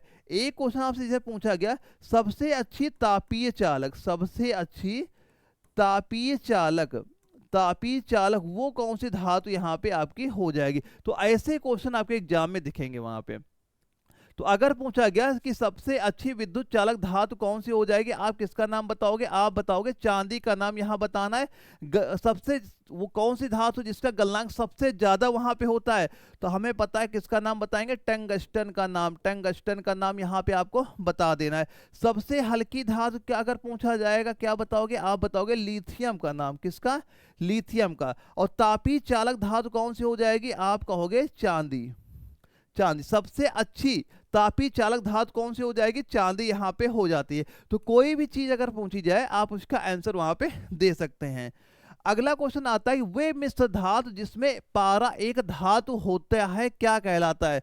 वे मिश्र धातु बताओ। देखो मिश्र धातु से एग्जाम में क्वेश्चन आपसे ये पूछा सकता है कि कोई चीज आपको एक धातु दी जाएगी, मिश्र धातु दी जाएगी, और ये पूछेगा वो उसमें किस किस के घटक वहां पे विद्यमान वहां पे आपके हो जाते हैं। तो फिलहाल बताना है कि वे मिश्र धातु जिसमें पारा एक धातु होता है, जिसमें पारा एक धातु होगा वो क्या कहलाएगा। एमलगम है, इमल्सन है, मिश्रण है, या सोल्डर है। तो उसे क्या कहा जाएगा, आप कहोगे सर हम उसे कहेंगे क्या, इमल्सन कहेंगे, वो एमलगम कहा जाएगा। ऑप्शन ए आपका राइट आंसर यहाँ पे हो जाता है। यानी एमलगम क्या होता है, एक हमारा पारा हो गया और प्लस आपकी अन्य धातु कोई अगर इसमें यहाँ पे हो गई, अन्य धातु अभी कोई भी हो सकती है, चाहे सिल्वर यहाँ पे हो जाए, कोई भी धातु अगर हो गई वो हमारा क्या कहलाएगा, आपका एमलगम वहां पे कहलाता है आपका। अब इसका यूज कहाँ पे होता है कि जो आपका ये एमलगम यहाँ पे होता है, एमलगम का यूज कहाँ पे होगा, आप कहोगे दंत फीडिंग में, दंत फिलिंग में लिख लेना, फिलिंग में हो जाएगा। एक आपका थर्मामीटर में, कहाँ पे, थर्मामीटर में इसका यूज वहां पे किया जाता है। तो कोई भी चीज पूछे आप उसका आंसर यहाँ पे दे सकते हैं। जैसे एक क्वेश्चन अगर आपसे ये कभी क्वेश्चन पूछा गया, जैसे आपका पीतल हो गया, क्या हो गया, पीतल यानी जो हमारा ब्रॉस होता है, अगर ये बताओ ये जो पीतल यहाँ पे होता है इसमें किस किस के घटक यहाँ पे पाए जाते हैं। तो पीतल में क्या कहोगे, हम कहेंगे कापर हो गया, और आपका जस्ता यहाँ पे जिंक हो जाता है। उपयोग कहाँ पीतल को होता है, हम कहते हैं बर्तन बनाने में हो गया, या पहले इस पीतल के सिक्के भी वहाँ पे चलते थे, तो सिक्के बनाने में, बर्तन बनाने में पीतल का यूज होता है।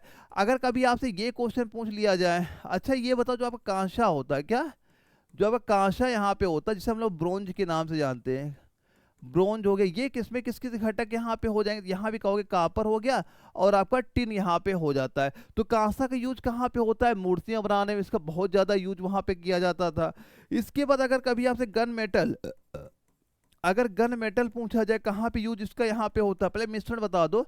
जैसे ये कापर हो गया, टिन आपका यहाँ पे टिन हो गया, एक आपका जस्ता हो गया, ये क्या हो जाता है, गन मेटल आपका ये घटक यहाँ पे हो जाते हैं। और गन मेटल का यूज कहाँ पे होता है कि बंदूक गियर में होता है, बैरिंग में होता है, और जो जहाज वहाँ पे थे, जहाज के पुर्जे बनाने में आपका किसका यूज होता था, गन मेटल का वहाँ पे यूज किया जाता है। तो वैसे इनके घटक आपको पता वहाँ पे होने चाहिए, यहाँ से एग्जाम में क्वेश्चन हमारे पूछे जाएंगे।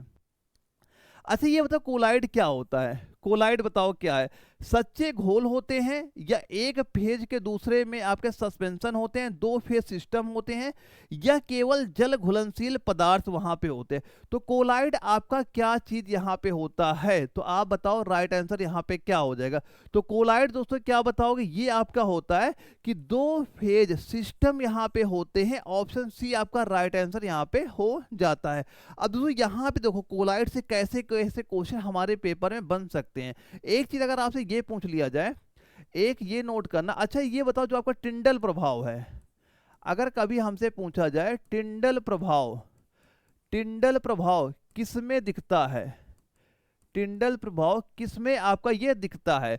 तो बताओ इसका राइट आंसर यहाँ पे क्या हो जाएगा? अगर कभी आपसे ये क्वेश्चन पूछ लिया जाए कि दूध, जो आपका दूध होता है, दूध किस प्रकार का, दूध किस प्रकार का, किस प्रकार का कोलाइड है, दूध किस प्रकार का कोलाइड है? या दोस्तों अगर कभी ये क्वेश्चन पूछ लिया जाए आपसे कि जो आपके कोलाइड कण होते हैं, जो कोलाइड कणों का आकार, कोलाइड कणों का अगर आपसे आकार पूछ लिया जाए, इनका आकार यहाँ पे आपका क्या यहाँ पे होता है? अगर कभी ये क्वेश्चन पूछ लिया जाए कि जो सबसे उदाहरण बताओ, कोलाइड के उदाहरण क्या क्या वहाँ पे आपके होते हैं, तो कोई ऐसे क्वेश्चन आपके होते हैं जो कोलाइड से रिलेटेड होते हैं और कोई भी चीज आपसे वहाँ पूछी जा सकती है। तो टिंडल प्रभाव किससे यहाँ पे आप संबंधित हो जाएगा? हम बताएंगे ये हो जाएगा कोलाइड में। कि टिंडल प्रभाव बताओ, टिंडल प्रभाव किसमें दिखता है? आप कहोगे कोलाइड में। कहां पे? कोलाइड में। अगर क्वेश्चन पूछा गया दूध किस प्रकार का कोलाइड यहां पे हो जाएगा, तो हम कहेंगे क्या? इमल्सन। क्या कहोगे? आप कहोगे इमल्सन। कोलाइड कणों का आकार अगर पूछा जाए क्या होता? 1 nm से लेके आपका 1000 nm, ये इसका आकार यहाँ पे हो जाता है। और कोलाइड के एग्जाम्पल क्या क्या होते हैं? जैसे आपका दूध हो गया, दूध हो गया, दूध एक कोलाइड है। जैसे आपका धुआं हो गया, धुआं भी क्या होता है? एक आपका कोलाइड यहाँ पे हो जाता है। एक आप यहाँ नोट करें कोहरा हो गया, कोहरा भी क्या होता है? एक आपका कोलाइड यहाँ पे हो जाता है। तो ये क्या होते हैं? कोलाइड के उदाहरण आपके यहाँ पे हो जाते हैं। अगला क्वेश्चन आता है कि एक परमाणु की द्रव्यमान संख्या किसके बराबर वहां पे होती है? ये क्वेश्चन बेसिक है, अब इससे आप देखती ही वहां पे आंसर बता लोगे, क्योंकि ऐसे क्वेश्चन पेपर में आते हैं। जैसा मैंने बताया 50-30 क्वेश्चन आपके नॉर्मल आते हैं, 20 क्वेश्चन ही आपको वहां सिलेक्शन दिलाते हैं। और उन 20 क्वेश्चन जो बच्चा वहां पे 14-15 क्वेश्चन उनमें सही वहां पे कर लेता है, उस बच्चे का सिलेक्शन भी वहां पे आपका हो जाता है। तो एक परमाणु की द्रव्यमान संख्या किसके यहाँ बराबर होती है? तो आप क्या कहोगे? ये होती है आपकी न्यूक्लियन की संख्या के बराबर यहाँ पे हो जाती है। यही न्यूक्लियन में क्या आ जाता है? जैसे प्रोटॉन हो गया, न्यूट्रॉनों की संख्या के बराबर यहाँ पे आपकी हो जाती है। तो ऐसे एग्जाम में क्वेश्चन आपके अगर कभी भी पूछा जाए तो आप उनके आंसर वहां पे दे पाओ। और दूसरा ये एक चीज, ये कुछ बेसिक चीजें होती है लेकिन आपको पता वहां पे होनी चाहिए। जैसे आपका इलेक्ट्रॉन हो गया, प्रोटॉन हो गया, न्यूट्रॉन, इनके खोजकर्ता याद कर लेना, और इनमें कितना आवेश होता है और इनमें कितना द्रव्यमान वहां पे होता है। बेसिक चीजें हैं, आप बहुत दिन से पढ़ते हुए आप आ रहे हो और हो सकता है आपको पता भी वहां पे हो, लेकिन तैयार जरूर करना अगर पेपर में क्वेश्चन यहाँ से बनता है। देखो कैसे क्या पूछा जा सकता है आपसे। अगर कभी एक नोट कर लेना, इलेक्ट्रॉन, अगर आपसे मान लो इलेक्ट्रॉन का पूछ लिया जाए, इलेक्ट्रॉनिक खोज करता बताओ कौन यहाँ पे हो जाते हैं। या अगर आपसे प्रोटॉन का पूछा जाए, प्रोटॉन की खोज किसने वहां पे की। या अगर आपसे ये पूछ लिया जाए न्यूट्रॉन की खोज किसने वहां पे की। दो यहाँ पे ये भी पता वहां पे होने चाहिए इनकी खोज कौन से वर्ष में वहां पे हुई थी।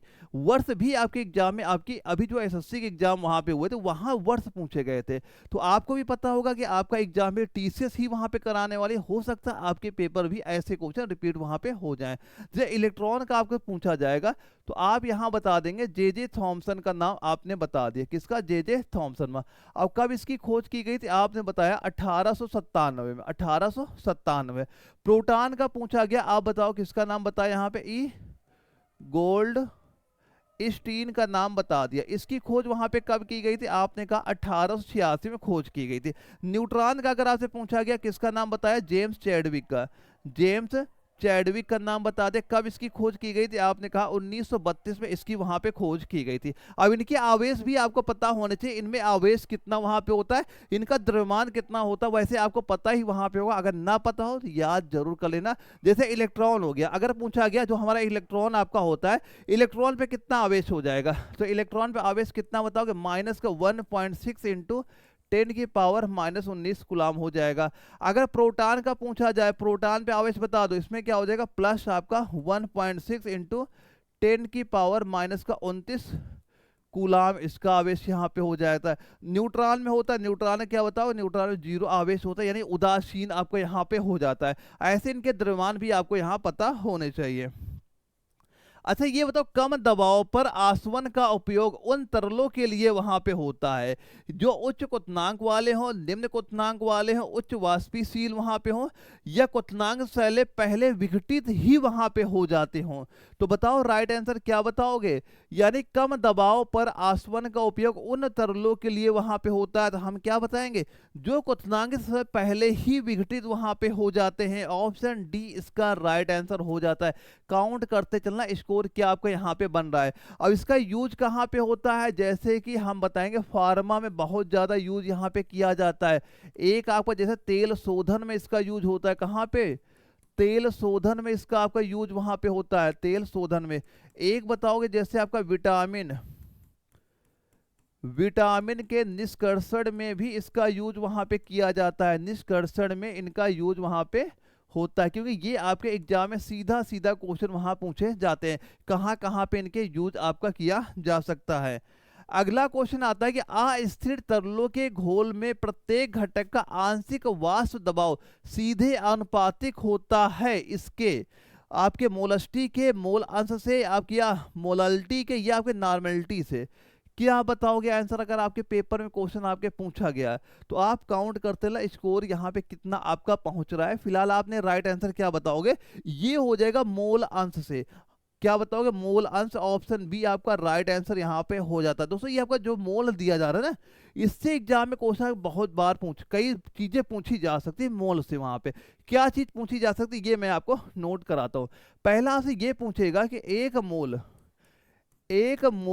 में कितने कण होते, एक मोल में कितने कण वहां पे होते हैं, कितने कण यहाँ पे हो जाते हैं। या फिर आपसे ये पूछा जा सकता है, एक हमें ये बताओ अवोगाद्रो संख्या, अवोगाद्रो संख्या का मान बताओ कितना यहाँ पे आपका हो जाता है। या आपसे ये पूछ सकता है कि ये बताओ एसटीपी पर एक मोल गैस का आयतन बताओ कितना वहां पे आपका होता है, आयतन कितना यहाँ पे होता है। ये तीन चीजें बहुत बार पेपर में आपके पूछी गई, वो भी ये आरबी नर्सिंग के ही एग्जाम में क्वेश्चन पूछे गए हैं। तो एक मोल में कितने कण यहाँ पे हो जाएंगे, तो आप क्या बताओगे, 6.022 इंटू 10 की पावर 23 यहाँ पे हो जाती है।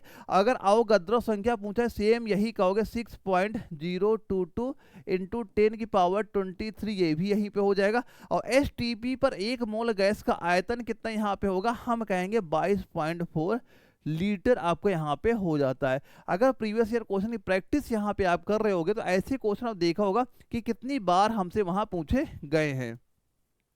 अब ये बताओ क्षार धातु कार्बोनेटों की घुलनशीलता, क्षार धातु तैयार करना, क्षार धातु से एग्जाम में क्वेश्चन बहुत पूछे जाते हैं। तो फिलहाल इसका आंसर बताओ, क्षार धातु कार्बोनेटों की घुलनशीलता समूह नीचे जाने पर घटेगी, समूह के नीचे जाने पर बढ़ती है, पहले बढ़ती है फिर घटती है, या नियमित परिवर्तन नहीं दिखाती है। तो क्या बताओगे आंसर इसका, अगर पेपर में क्वेश्चन रिपीट हमारा हुआ तो आप सीधा सीधा क्या कहोगे, आप कहोगे, हम कहेंगे समूह के नीचे जाने पर क्या हो जाएगी, बढ़ेगी। ऑप्शन बी आपका राइट आंसर यहाँ पे हो जाता है। अभी मैंने बताया क्षार धातु से क्वेश्चन पूछे जाते हैं, और क्षार धातु कैसे कैसे क्वेश्चन बनते हैं वहां पे, जैसे अगर कभी आपसे ये पूछ लिया गया क्षार धातु किस समूह में वहां पे आते हैं, क्षार धातु का समूह बताओ क्या होता है। अगर ये पूछा गया सबसे अभिक्रियाशील, अगर पूछा गया सबसे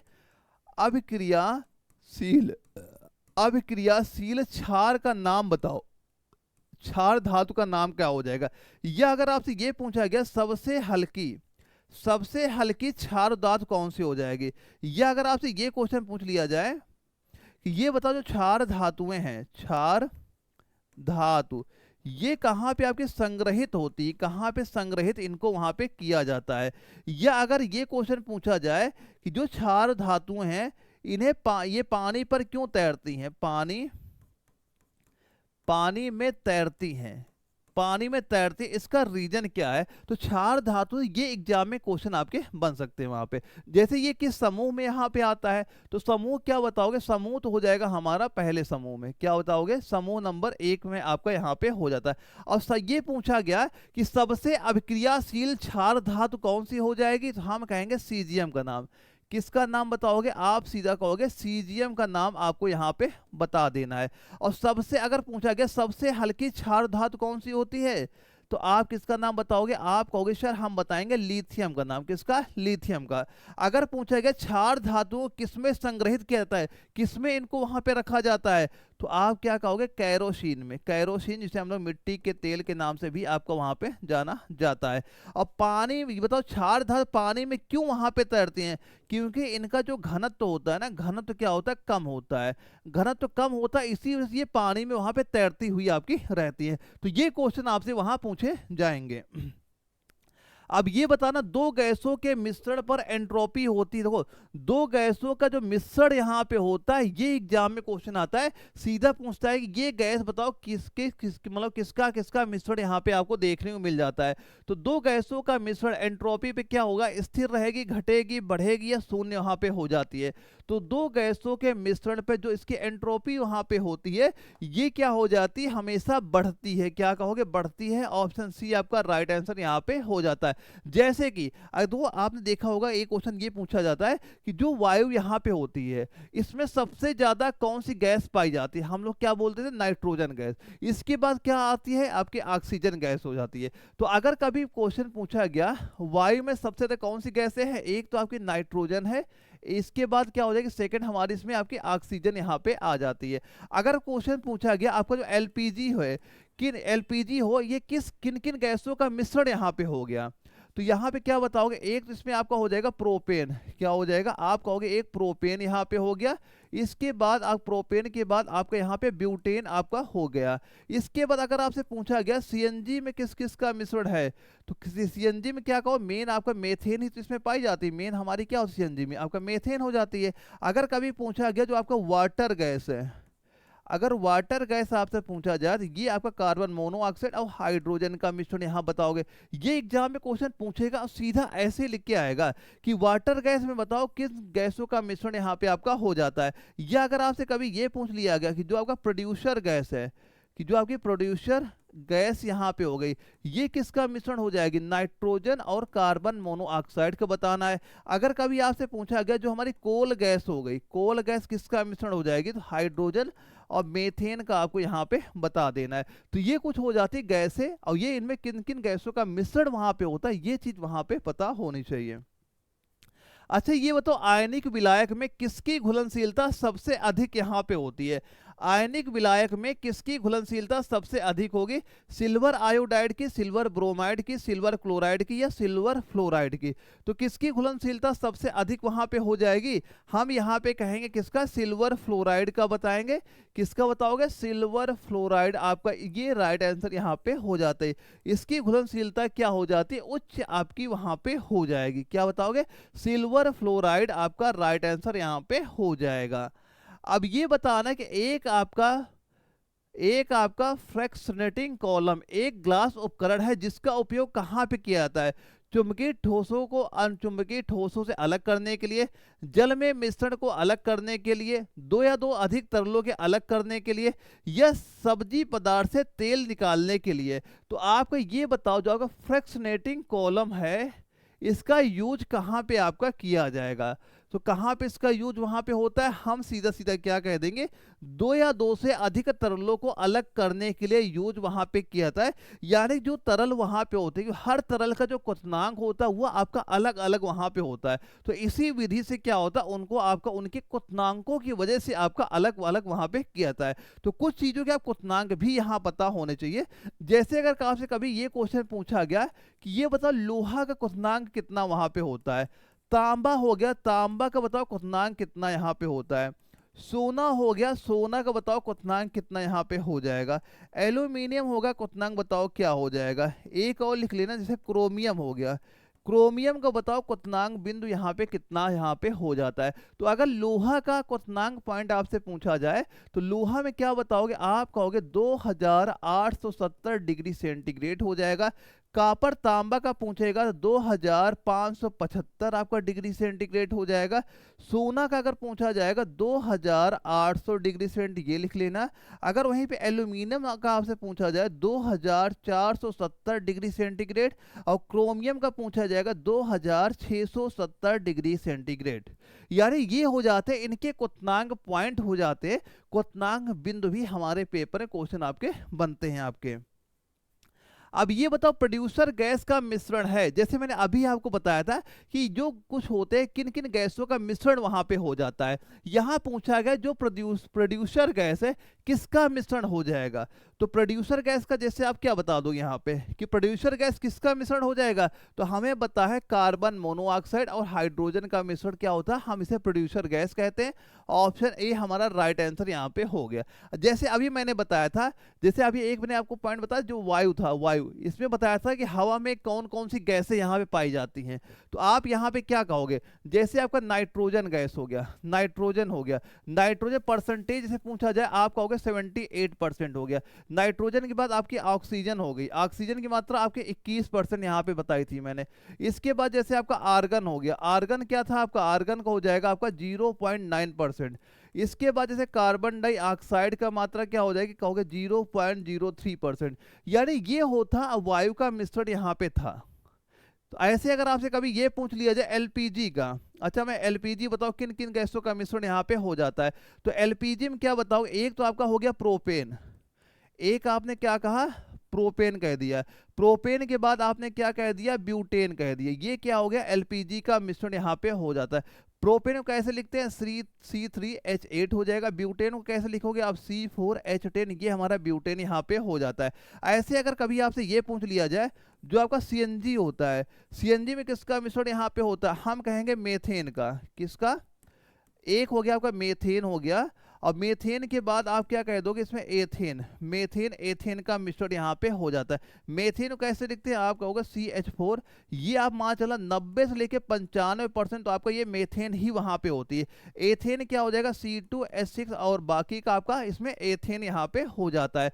ऐसे ही आपका एक मैंने बताया था जल गैस, जल गैस किसका मिश्रण यहाँ पे होता है, आपका जो अभी सवाल आया कार्बन मोनोऑक्साइड और हाइड्रोजन था यहाँ पे, ये दोनों आपके क्या हो जाएंगे 50-50% दोनों यहाँ पे आपके हो जाते, जो कि आपका जल गैस वहां पे कहलाता है, प्रोड्यूसर गैस का जैसे आपका पूछा जा रहा है। तो अगला क्वेश्चन हमारा क्या यहाँ पे दिया जा रहा है, विलायक के 1 किलोग्राम में विलेय के मोलों की संख्या, अभी मोलों की संख्या को क्या कहा जाएगा, मतलब मोललिटी कहेंगे या मोलालिटी कहेंगे, नॉर्मलिटी कहेंगे या फॉर्मेलिटी कहेंगे, क्या कहा जाएगा आपका। तो आपका क्या कहोगे, आप सीधे सीधे यहाँ पे कहोगे कि विलायक के 1 किलोग्राम में विलेय के मोलों की जो संख्या होती है उसे हम लोग मोललिटी कहते हैं। इतना ही आप जान लो, अगर क्वेश्चन यहाँ से पूछेगा यही चीज आपका बनेगा वहां पे, यही इंपॉर्टेंट पॉइंट केवल आपका यहाँ पे हो जाता है। अब बताइए निम्न कथनों में से कौन सा आपका सही हो जाएगा। जर्मन सिल्वर, सिल्वर कापर और जंग का मिश्रण है। ब्रॉन्ज में जिंक नहीं होता है। ब्रॉन्ज कॉपर और टिन का मिश्रण है। बताओ इनमें से कौन सा आपका राइट आंसर हो जाएगा। ये ऑप्शन हमारे यहाँ पे दिए गए। तो सबसे पहले ये देख लो यहाँ पे कि जो आपका ब्रॉन्ज होता है, अभी मैंने स्टार्टिंग में से बता दिया था, ब्रॉन्ज होता है, इसमें क्या था कापर था। कापर आपका कितना रहता है 88%। इसके बाद ये कितना हो जाएगा, आप कह दोगे 12% हो जाता है। इसके बाद एक हमारा आता है जर्मन सिल्वर। अगर जर्मन सिल्वर हम लोग यहाँ पे देख लें, इसमें क्या होगा, जो आपका कापर होगा 50% हमारा क्या हो जाता है, कापर हो जाता है। इसके बाद जो जिंक आपका रहता है, जिंक यहाँ पे रहेगा, ये आपका होता है शायद 25% यहाँ पे हो जाएगा। इसके बाद जो निकिल बचेगा, ये भी हमारा 25% यहाँ पे हो गया। तो अब यहाँ पे ये सारा डाटा जैसे यहाँ पे आप देखोगे तो बताओ इनमें से क्या राइट आंसर हो जाता है। तो इनमें से क्या राइट आंसर यहाँ पे हमारा होगा इस क्वेश्चन का। तो यहाँ पे आप देख रहे हो ओनली थर्ड जो यहाँ पे दिया जा रहा है कि यहाँ पे जो आपका ब्रॉन्ज, कॉपर और टिन का मिश्रण होता है, कि जो हमारा ये ब्रॉन्ज होता है, ये कॉपर और टिन का मिश्रण, ब्रॉन्ज कॉपर और टिन का मिश्रण हमारा ये आपका हो गया। तो ये हमारा क्या हो जाएगा, ऑप्शन नंबर बी इस क्वेश्चन का राइट आंसर हमारा हो गया। और सारे जो अपने आपके दिए जा रहे सारे आपके गलत यहाँ पे हो जाएंगे। ये डिटेल आप अगर आपको क्लियर यहाँ पे होगी आप इसका आंसर दे सकते हैं वहां पे। अब एक तत्व के संभारिक क्या होते हैं, भौतिक रूप से समान होते हैं, रासायनिक रूप से समान होते हैं, समान नहीं होते, या समान द्रव्यमान संख्या रखते हैं। तो संभारिक हो गया, समस्थानिक हो गया, ये तो आपको पता ही होगा कि समस्थानिक क्या होता है, संभारिक क्या होता है। तो ये तो क्लियर आपको हो ही गया होगा। तो आप इसका आंसर क्या बता दोगे, सीधा सीधा आप कहोगे ये रासायनिक रूप से क्या हो जाएंगे, आप कहोगे समान यहाँ पे होते हैं। ऑप्शन नंबर बी आपका राइट आंसर यहाँ पे हो जाता है। तो वो संभारिक होता क्या है, तो संभारिक दोस्तों जो आपके होते हैं जिनकी परमाणु संख्या समान होती है लेकिन द्रव्यमान संख्या अलग वहां पे होती है, और जो न्यूट्रॉन की संख्या इसमें आता है वहां पे, वही क्या वहां पे होता है, आपका समस्थानिक वहां पे आपके हो जाते हैं। जैसे आपके हाइड्रोजन के 3 समस्थानिक होते हैं, प्रोटियम हो गया, ड्यूटेरियम हो गया, ट्राइटियम हो गया, ये क्या होते हैं, हाइड्रोजन के 3 समस्थानिक आपके वहां पे हो जाते हैं। अब एक क्वेश्चन ये अगर क्वेश्चन पूछा जाए, समस्थानिक की खोज किसने वहां पे की थी, इसकी खोज किसके द्वारा वहां पे हुई थी, वैज्ञानिक का नाम क्या बताओगे, जे थॉमसन के द्वारा, जे थॉमसन के द्वारा इसकी वहां पे खोज हुई थी। कब हुई थी, 1913 ईस्वी में आपकी समस्थानिकों की खोज वहां पे की गई थी। अगले क्वेश्चन में आते हैं, दिया जा रहा है कि वायु में मौजूद सभी गैसों में से कौन सी प्रतिशतता में सबसे अधिक वहां पे होती है। वायु में सारी चीजें बताई दी, सबसे ज्यादा नाइट्रोजन है, फिर ऑक्सीजन, अभी मैंने आपको इसके पहले ही वहां पे बताया था। तो आप किसका नाम बताओगे, सबसे ज्यादा आपकी नाइट्रोजन हो जाएगी। ऑप्शन नंबर सी हमारा राइट आंसर यहाँ पे हो जाएगा। अब यहां से हमारे बायोलॉजी स्टार्ट होती है, 15 क्वेश्चन हमारे बायोलॉजी के पेपर में वहां पूछे जाते हैं। पहला क्वेश्चन आता है, जीवित और निर्जीव के बीच कड़ी किसे माना जाता है, कि अमीबा है, वायरस है, बैक्टीरिया है, या आपका आरएनए हो जाएगा। तो किसको माना जाएगा, तो आप क्या कहोगे, वायरस को। देखो वायरस कह दोगे, ऑप्शन बी हमारा राइट आंसर यहाँ पे हो जाता है। दोस्तों जो आपका ये वायरस होता है, वायरस को जीवित और निर्जीव के बीच कड़ी माना जाता है, क्योंकि यह बाहर से तो निर्जीव आपको लगता है, लेकिन जैसे ये कोशिका में प्रवेश वहां पे करता है, ये तुरंत ही वहां पे जीवित हो जाता है। जैसे कोशिका के अंदर जैसे एंट्री लेगा, आपको तुरंत आपका जीवित वहां पे हो जाता है। इसीलिए आपको निर्जीव और जीवित के बीच में इसकी कड़ी वहां पे आपका माना जाता है। अब एक क्वेश्चन कभी अगर आपसे ये पूछा गया, वायरस से बताओ कौन कौन से रोग वहां पे होते हैं, वायरस से कौन कौन से रोग होंगे, आप कहोगे जैसे आपका एड्स हो गया, वायरस से रोग होगा। एक आपका कोविड-19 जो अभी बहुत फैल गया था वहां पे, ये भी वायरस से होता है। एक आपका जैसे पोलियो हो गया, पोलियो हो गया, ये भी किससे होगा, वायरस से होगा। एक आपका जैसे इन्फ्लुएंजा हो गया, क्या इन्फ्लुएंजा हो गया, ये भी हमारा किससे होता है, वायरस से होता है। एक आपका दोस्तों जैसे आपका इबोला हो गया, इबोला अगर कभी क्वेश्चन पूछा गया, इबोला बताओ किससे रोग होता है, तो हम बताएंगे इबोला आपका वायरस से रोग वहां पे होता है। ये सारे आपके वायरस जनित रोग आपके यहाँ पे हो जाते हैं। अगला क्वेश्चन आता है कि सभी जीवित प्राणियों की मूल इकाई क्या है, रक्त की एक बूंद है, ग्लूकोज का एक अणु है, प्रोटॉनों की समूह है, या एक कोशिका। तो सभी जीवित प्राणियों की मूल इकाई, वो मूल इकाई क्या होती है, तो हम सभी को पता है, मूल इकाई आपकी एक कोशिका, यानी क्या हो जाएगी, कोशिका ही होती है। ऑप्शन डी आपका राइट आंसर यहाँ पे हो जाता है। अब अगर क्वेश्चन ये पूछा जाए, कोशिका सिद्धांत किसके द्वारा वहां पे आपका दिया गया था, तो कोशिका सिद्धांत किसके द्वारा दिया गया, हम कहेंगे स्लाइडेन। स्लाइडेन वैज्ञानिक नाम हो जाए स्लाइडेन स्वान, स्लाइडेन स्वान, और एक नाम लिख लेना विक्रो, विक्रो। इनके द्वारा क्या कोशिका सिद्धांत दिया, कब दिया गया, 1838 लेके 1855 में ये सिद्धांत दोस्तों आपका वहां पे दिया गया था। यानी सभी जीव कोशिका से बने होते हैं और कोशिका जीवन की इकाई वहां पे आपकी कहलाती है। तो क्या कह देंगे, ऑप्शन नंबर डी हमारा राइट आंसर यहाँ पे हो जाता है। जीवित प्राणी की मूल विशेषता निम्न में से कौन सी है, गति करने की क्षमता, प्रजनन करने की क्षमता, खाने की क्षमता, सांस लेने की क्षमता। तो जीवित प्राणियों की मूल विशेषता क्या होती है, आप कहोगे प्रजनन करने की क्षमता, यानी कि ऑप्शन नंबर बी हमारा राइट आंसर यहाँ पे हो जाता है। अगर आप ऐसे क्वेश्चन प्रैक्टिस दोस्तों यहाँ पे करो, ये ना वहां चलना है पेपर आपका नॉर्मल क्वेश्चन दिख रहे हैं या आपके हार्ड क्वेश्चन दिख रहे हैं, ये आप पे वहां पे डिपेंड हो रहा है। अगर आपकी तैयारी अच्छी है तो ये क्वेश्चन आपको नॉर्मल वहां पे दिखेंगे, अगर आपकी तैयारी वहां पे वीक है तो आपको यही क्वेश्चन हार्ड वहां पे लग सकते हैं। तो ये अपनी अपनी तैयारी पे डिपेंड वहां पे करता है, लेकिन पेपर का जो क्वेश्चन का लेवल रहेगा आपको सेम ऐसा ही वहां पे देखने को मिलेगा आपको। अगले क्वेश्चन में आते हैं, क्या दिया जा रहा है कि निम्न में से कौन सा विज्ञान शाखा पौधों और उनके पर्यावरण के संबंध का अध्ययन वहां पे होता है। निम्न में से कौन से वैज्ञानिक शाखा पौधों और उनके पर्यावरण के संबंध का अध्ययन वहां पे हो जाएगा? साइटोलॉजी है, इकोलॉजी है, मॉर्फोलॉजी या आपका फिजियोलॉजी हो जाएगा। तो क्या आंसर आपको बताना है? आप कहोगे सर हम यहाँ पे आंसर क्या बता देंगे, आप कहोगे इकोलॉजी बताना है। ऑप्शन नंबर बी आपका राइट आंसर यहाँ पे हो जाता है। जैसे कि इकोलॉजी में क्या हम लोग बताते हैं, जीवों और जो आपके जानवर हो गए उन और उनका जो पर्यावरण हो गया उसके बारे में हम लोग यहाँ पे अध्ययन होता है। जैसे एक आपका वनस्पति विज्ञान हो गया, अगर कभी क्वेश्चन पूछा जाए वनस्पति विज्ञान में किसका अध्ययन वहां पे आपका होता है, या अगर आपसे पूछा जाए जैसे प्राणी विज्ञान हो गया किसका अध्ययन होगा, या आप ये बताओ भौतिकी में किसका अध्ययन वहां पे किया जाता है। एक बताना रसायन विज्ञान हो गया, रसायन विज्ञान में किसका अध्ययन वहां पे होता है। एक बताना खगोल विज्ञान हो गया, इसमें किसका अध्ययन वहां पे किया जाता है। तो ऐसे क्वेश्चन आपके पूछे जाएंगे। तो अगर पूछा गया वनस्पति विज्ञान में तो हम बताएंगे पौधों का अध्ययन वहां पे होता है। प्राणी में क्या बताएंगे, जैसे प्राणी विज्ञान हो या जूलॉजी में होता है, यहाँ पे क्या होता है जानवर यानी पशुओं का अध्ययन वहां पे किया जाएगा। भौतिकी में क्या होगा, जैसे पदार्थ हो गया, ऊर्जा हो गया, गति हो गया, बल हो गया, प्रकाश हो गया, ध्वनि हो गया, विद्युत और चुंबकत्व, इनका अध्ययन किसमें होता है, आपका भौतिकी में होता है। रसायन में क्या होगा, पदार्थों की संरचना हो गया, गुण हो गया, इसकी अध्ययन वहां पे किया जाएगा। खगोल में क्या होता है, जो आपके आकाशीय पिंड होते हैं, तारे हो गए, ग्रह हो गए, इनका अध्ययन किसमें होता है, ये आपका खगोल विज्ञान में वहां पे किया जाता है। अगला क्वेश्चन आता है बैक्टीरिया को बढ़ाने के लिए सूर्य प्रकाश की आवश्यकता नहीं होती, क्योंकि अगर बैक्टीरिया बढ़ने के लिए सूर्य प्रकाश की आवश्यकता नहीं होती, इसका रीजन क्या है। बैक्टीरिया भी आप तैयार कर लेना, आपका वायरस हो गया, बैक्टीरिया हो गया, यहाँ जो क्वेश्चन ऐसे आते हैं इनसे कौन कौन सी बीमारियां वहां पे देखने को मिल जाती है और इनकी खोज किसने वहां पे की, ये वहां पे तैयार करना है। तो बैक्टीरिया को बढ़ाने के लिए सूर्य प्रकाश की आवश्यकता नहीं होती, इसका रीजन क्या वहां पे हो जाएगा, आप कहोगे क्या कि क्लोरोफिल नहीं होता है। इनमें क्या होता है, क्लोरोफिल नहीं होता, इसलिए स्वयं भोजन नहीं बना सकते। इसीलिए क्या हो जाएगा, ऑप्शन ए हमारा राइट आंसर यहाँ पे आपका हो जाता है। अगर क्वेश्चन ये पूछा जाए कि बैक्टीरिया की खोज किसके द्वारा की गई और कब इसकी खोज वहां पे हुई थी, तो पहले बताओ किसके द्वारा खोज हुई थी, आप बताओगे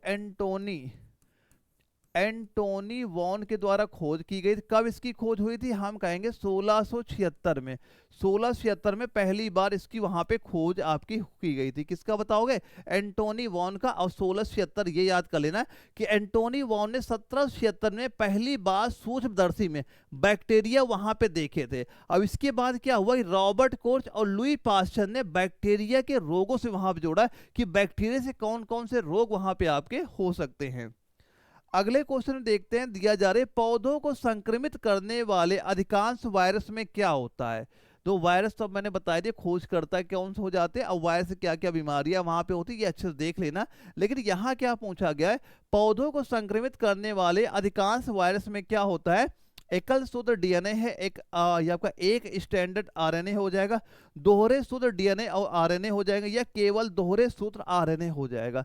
तो क्या बताओगे राइट आंसर इस क्वेश्चन का, तो हम कह देंगे क्या एक स्टैंड आरएनए होता है। ऑप्शन नंबर बी आपका राइट आंसर यहाँ पे हो जाता है। और वायरस की खोज मैंने क्या बताया था, अगर क्वेश्चन ये पूछा जाए कि वायरस की खोज किसके द्वारा वहां पे हुई थी, वैज्ञानिक का नाम लिख लेना, डीजे इवानोवस्की, ये इनकी खोजकर्ता में वैज्ञानिक का नाम हो जाता है। कब खोज की थी, 1892 में इसकी खोज वहां पे आपकी की गई थी। तंबाकू के मोजेक रोग से आपका ये वायरस वहां पे देखा था इन्होंने। अगले क्वेश्चन देखते हैं, दिया जा रहा है एक काकरोच में होते हैं आपके 3 जोड़े चलने वाली टांगे, 2 जोड़े चलने वाली टांगे, 4 जोड़े चलने वाली टांगे, या 1 जोड़ी चलने वाली टांगे। तो एक काकरोच में क्या होता है, तो काकरोच में आप क्या बताओगे, काकरोच में हो जाएगा दोस्तों 3 आपके चलने वाली टांगे यहाँ पे आपकी हो जाती है। क्योंकि दोस्तों जो आपका ये क्या जो काकरोच यहाँ पे होता है, इनमें क्या होता है आपका 3 जोड़े चलने वाली टांगे होती है। क्योंकि ये जो काकरोच आता है किस में होता है, तो काकरोच जो आता है आपका ये कीट में आता है।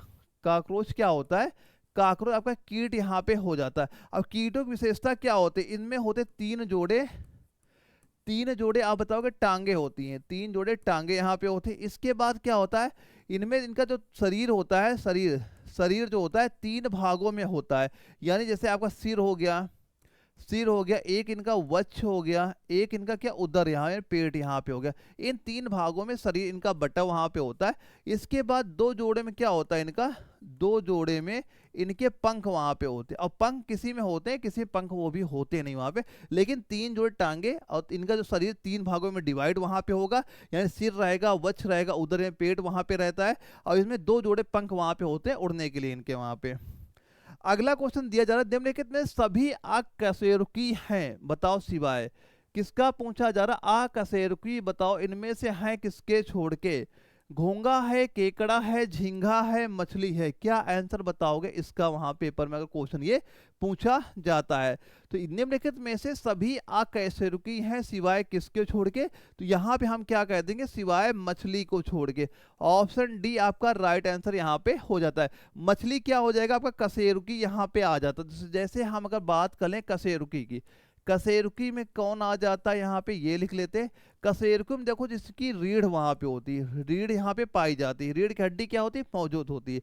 जैसे कि आपकी मान लो मछली हो गया, क्या हो गया आपका, मछली हो गया, या फिर जैसे आपका उभयचर, उभयचर वहां पे हो गया, या फिर जो आपके सरीसृप, सरीसृप लिख लो, सरीसृप हो गए, या फिर इसी में एक आपके पक्षी भी आ जाते हैं, ये इसमें क्या आ जाएंगे, पक्षी भी आपके हो जाते हैं। इसके बाद जैसे इसमें आपके स्तनधारी, स्तनधारी, ये सारे सारे क्या हो जाते हैं, ये आपके कशेरुकी यहाँ पे हो जाते हैं। इसी प्रकार जैसे आपके अकशेरुकी में कौन कौन से आते हैं, अकशेरुकी भी यहाँ पे लिख लेना। अगर आपसे अकशेरुकी भी हम लोग यहाँ पे लिख लेते हैं, जैसे कि आपका घोंघा हो गया, घोंघा अभी हमने देख लिया यहाँ पे, घोंघा हो गया।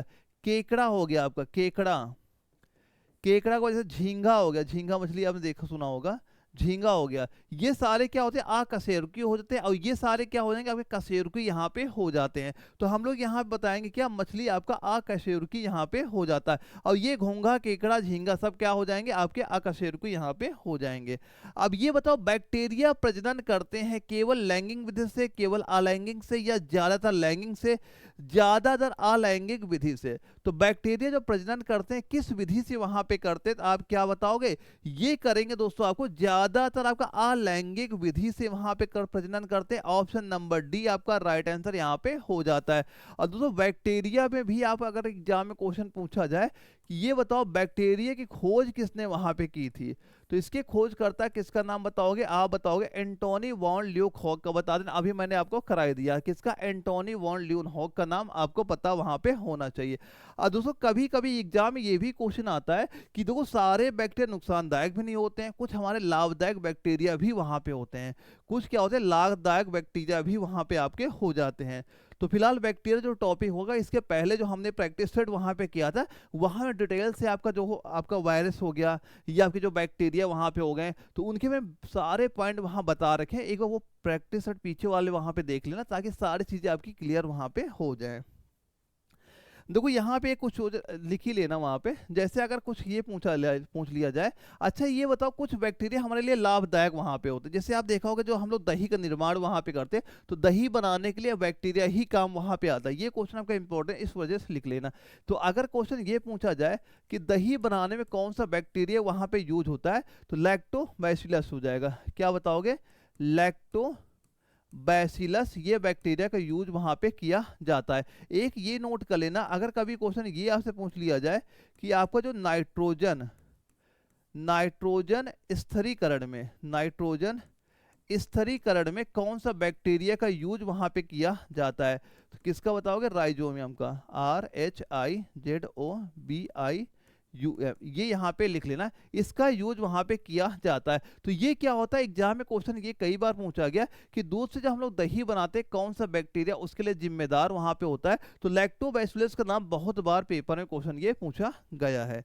अगले क्वेश्चन में आते हैं, क्या चीज यहाँ पे दी जा रही है, फंगी हमेशा कैसे होते हैं, जो आपके फंगी होते हैं कैसे होते हैं, स्वपोषी होते हैं, परपोषी होते हैं, परजीवी होते हैं, या आपके सपर फाइटिका वहां पे हो जाएंगे। तो फंगी कैसे यहाँ पे आपके होते हैं, तो फंगी में क्या बताओगे, फंगी हमेशा आपके परपोषी होते हैं। कैसे होते हैं, परपोषी होंगे।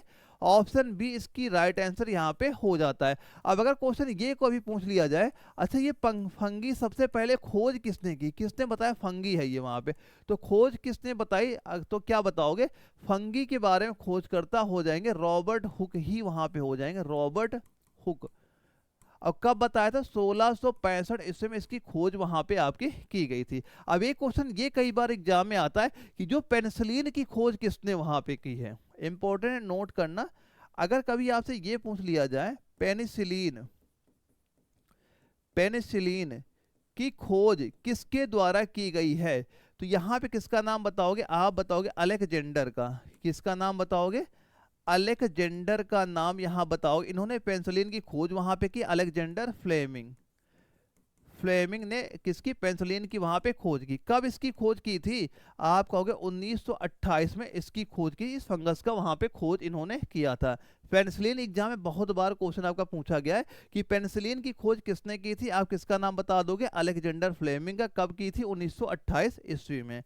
अगले क्वेश्चन में आते हैं, ये बताओ लाइकेन दो जीवित प्राणियों का सहजीवी संघ माना जाता है, इसमें कौन से जीव शामिल वहां पे होते हैं, शैवाल बैक्टीरिया, शैवाल फंगी, शैवाल आपका ब्रायोफाइटा, या फंगी और ब्रायोफाइट्स।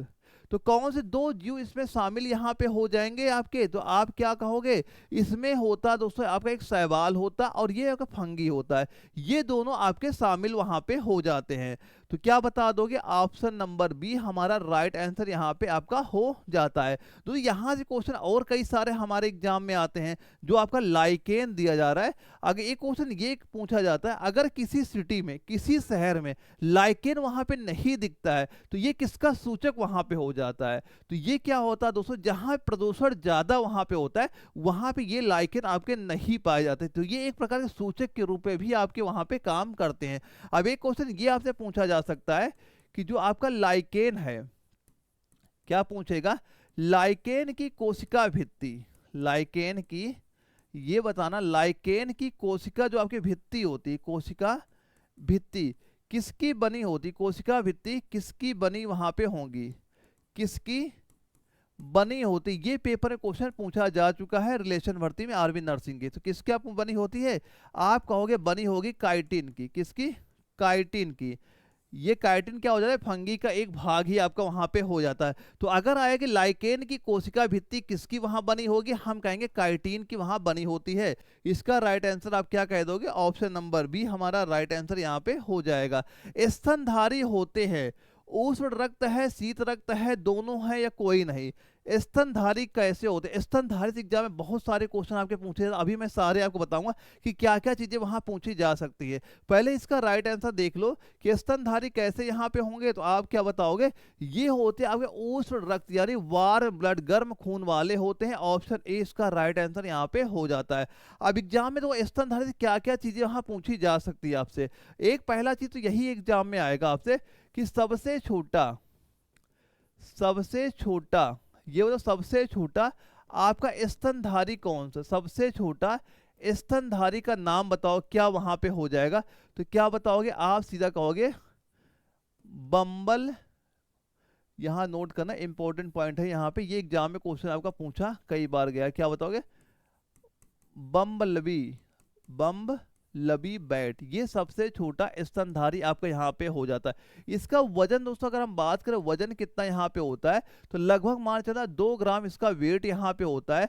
अगर इसकी लंबाई की बात की जाए, ये आपको 2.9 से लेकर 3.3 सेंटीमीटर इसकी लंबाई वहां पे हो जाती है।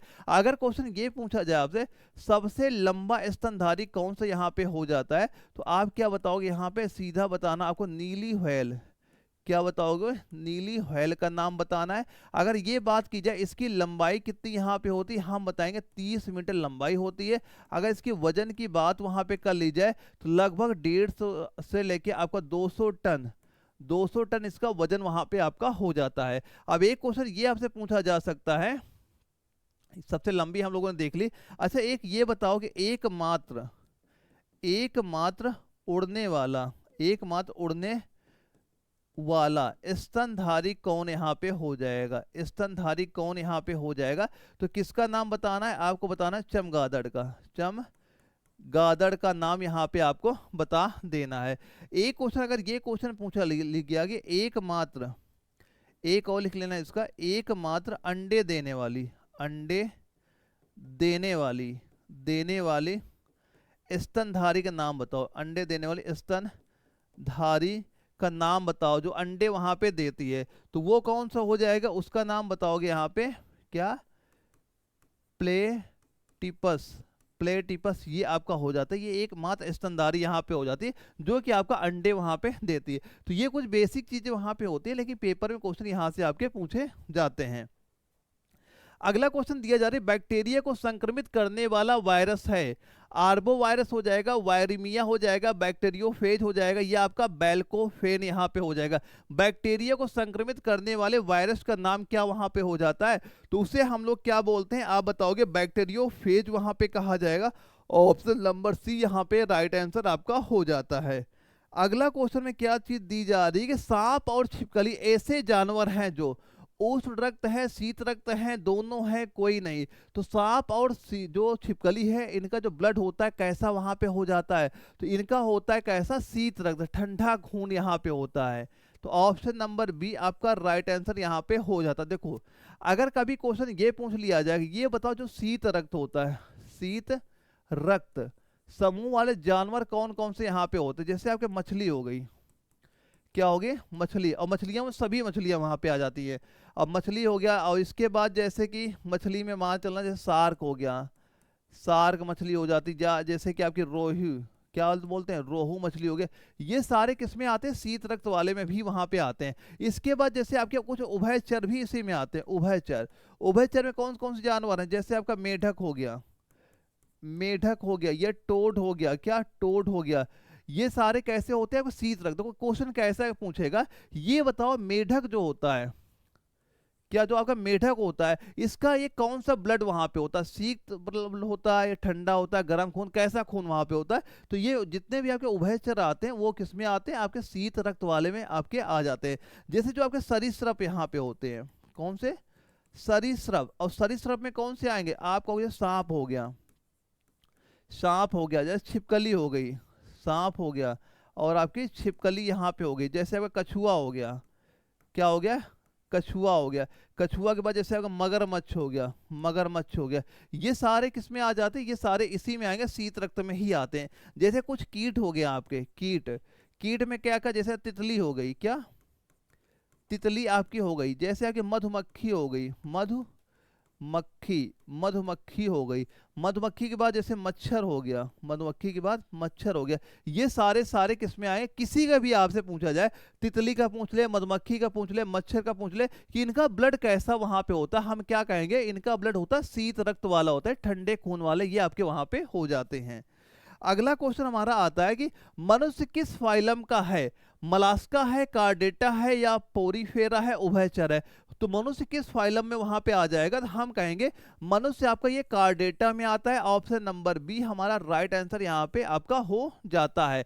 तो यहाँ से और क्या क्या चीजें आपसे पूछी जा सकती है? एक क्वेश्चन सीधा से ये आएगा कि ये बताओ जो कार्डेटा है यहाँ पे, कार्डेटा, इसके कितने उपसंघ हैं? कार्डेटा के उपसंघ अगर पूछा जाए तो हम क्या कहेंगे? 3 उपसंघ यहाँ पे हो जाते हैं। क्या क्या होते हैं? एक आपका हो जाएगा यहाँ पे यूरोकार्डेटा, यूरोकार्डेटा एक संघ ये हो जाएगा। सेकंड क्या बताओगे यहाँ पे? जैसे आपका सेफेलोकार्डेटा, सेफेलोकार्डेटा, क्या बताओगे? सेफेलोकार्डेटा यहाँ पे आप ये बता देना। एक आप यहाँ पे क्या बताओगे? जैसे आपका एक और लिख लेना, वर्टी ब्रेटा, एक ये इसी में यहाँ पे आ, ये क्या हो जाता है? इसके आपके उपसंग यहाँ पे आपके हो जाते हैं। अगर कोई एक यहाँ पे ये नोट कर लेना, एक इंपॉर्टेंट जो आपका एग्जाम में क्वेश्चन कई बार पेपर में वैसे आ चुका है, वैसे यही नोट करना है यहाँ पे, ये आपके 3 संघ में आ जाते हैं, लिख ही लेना यहाँ पे। अगर कभी ये क्वेश्चन पूछा गया कि वर्टिब्रेटा, ये बताओ वर्टिब्रेटा में कितने वर्ग हैं? में कितने वर्ग हैं? अगर ये कभी क्वेश्चन पूछ लिया जाए, वर्टिब्रेटा में कितने वर्ग यहाँ पे आते हैं, तो यहाँ पे आप क्या कहो? इसमें 5 वर्ग यहाँ पे आपके आ जाते हैं। जैसे कि आपका एक मछली हो गया, क्या? मछली। एक आपका उभयचर हो गया, उभयचर हो गया। इसके बाद जैसे आपका सरीसृप हो गया, क्या हो गया? आपने कहा सरीसृप यहाँ पे हो गया। इसके बाद जैसे एक इसी में आ जाएगा पक्षी, यहाँ पे हो जाता है। एक आपका स्तनधारी, स्तनधारी। ये सारे किसमें आपके वर्ग होते हैं? ये आपका जो वर्टिब्रेटा, इसके वर्ग यहाँ पे आपके हो जाते हैं। तो ये दोस्तों हमारे 50 क्वेश्चन पूरे कंप्लीट यहाँ पे हो जाते हैं। आप दोस्तों कमेंट बॉक्स में ये बताना है क्या स्कोर यहाँ पे आपका हुआ है। अगर जितने क्वेश्चन हम लोगों ने यहाँ पे देखे, अगर आपने ये मान चलना कि 35 प्लस क्वेश्चन आपके सही हो रहे हैं, तो तैयारी आपकी वहाँ बिल्कुल आपकी सही चल रही है। और दोस्तों ये आपके जो नोट्स यहाँ पे दिए जा रहे हैं, एक बार नोट अच्छे से वहाँ पे तैयार करना।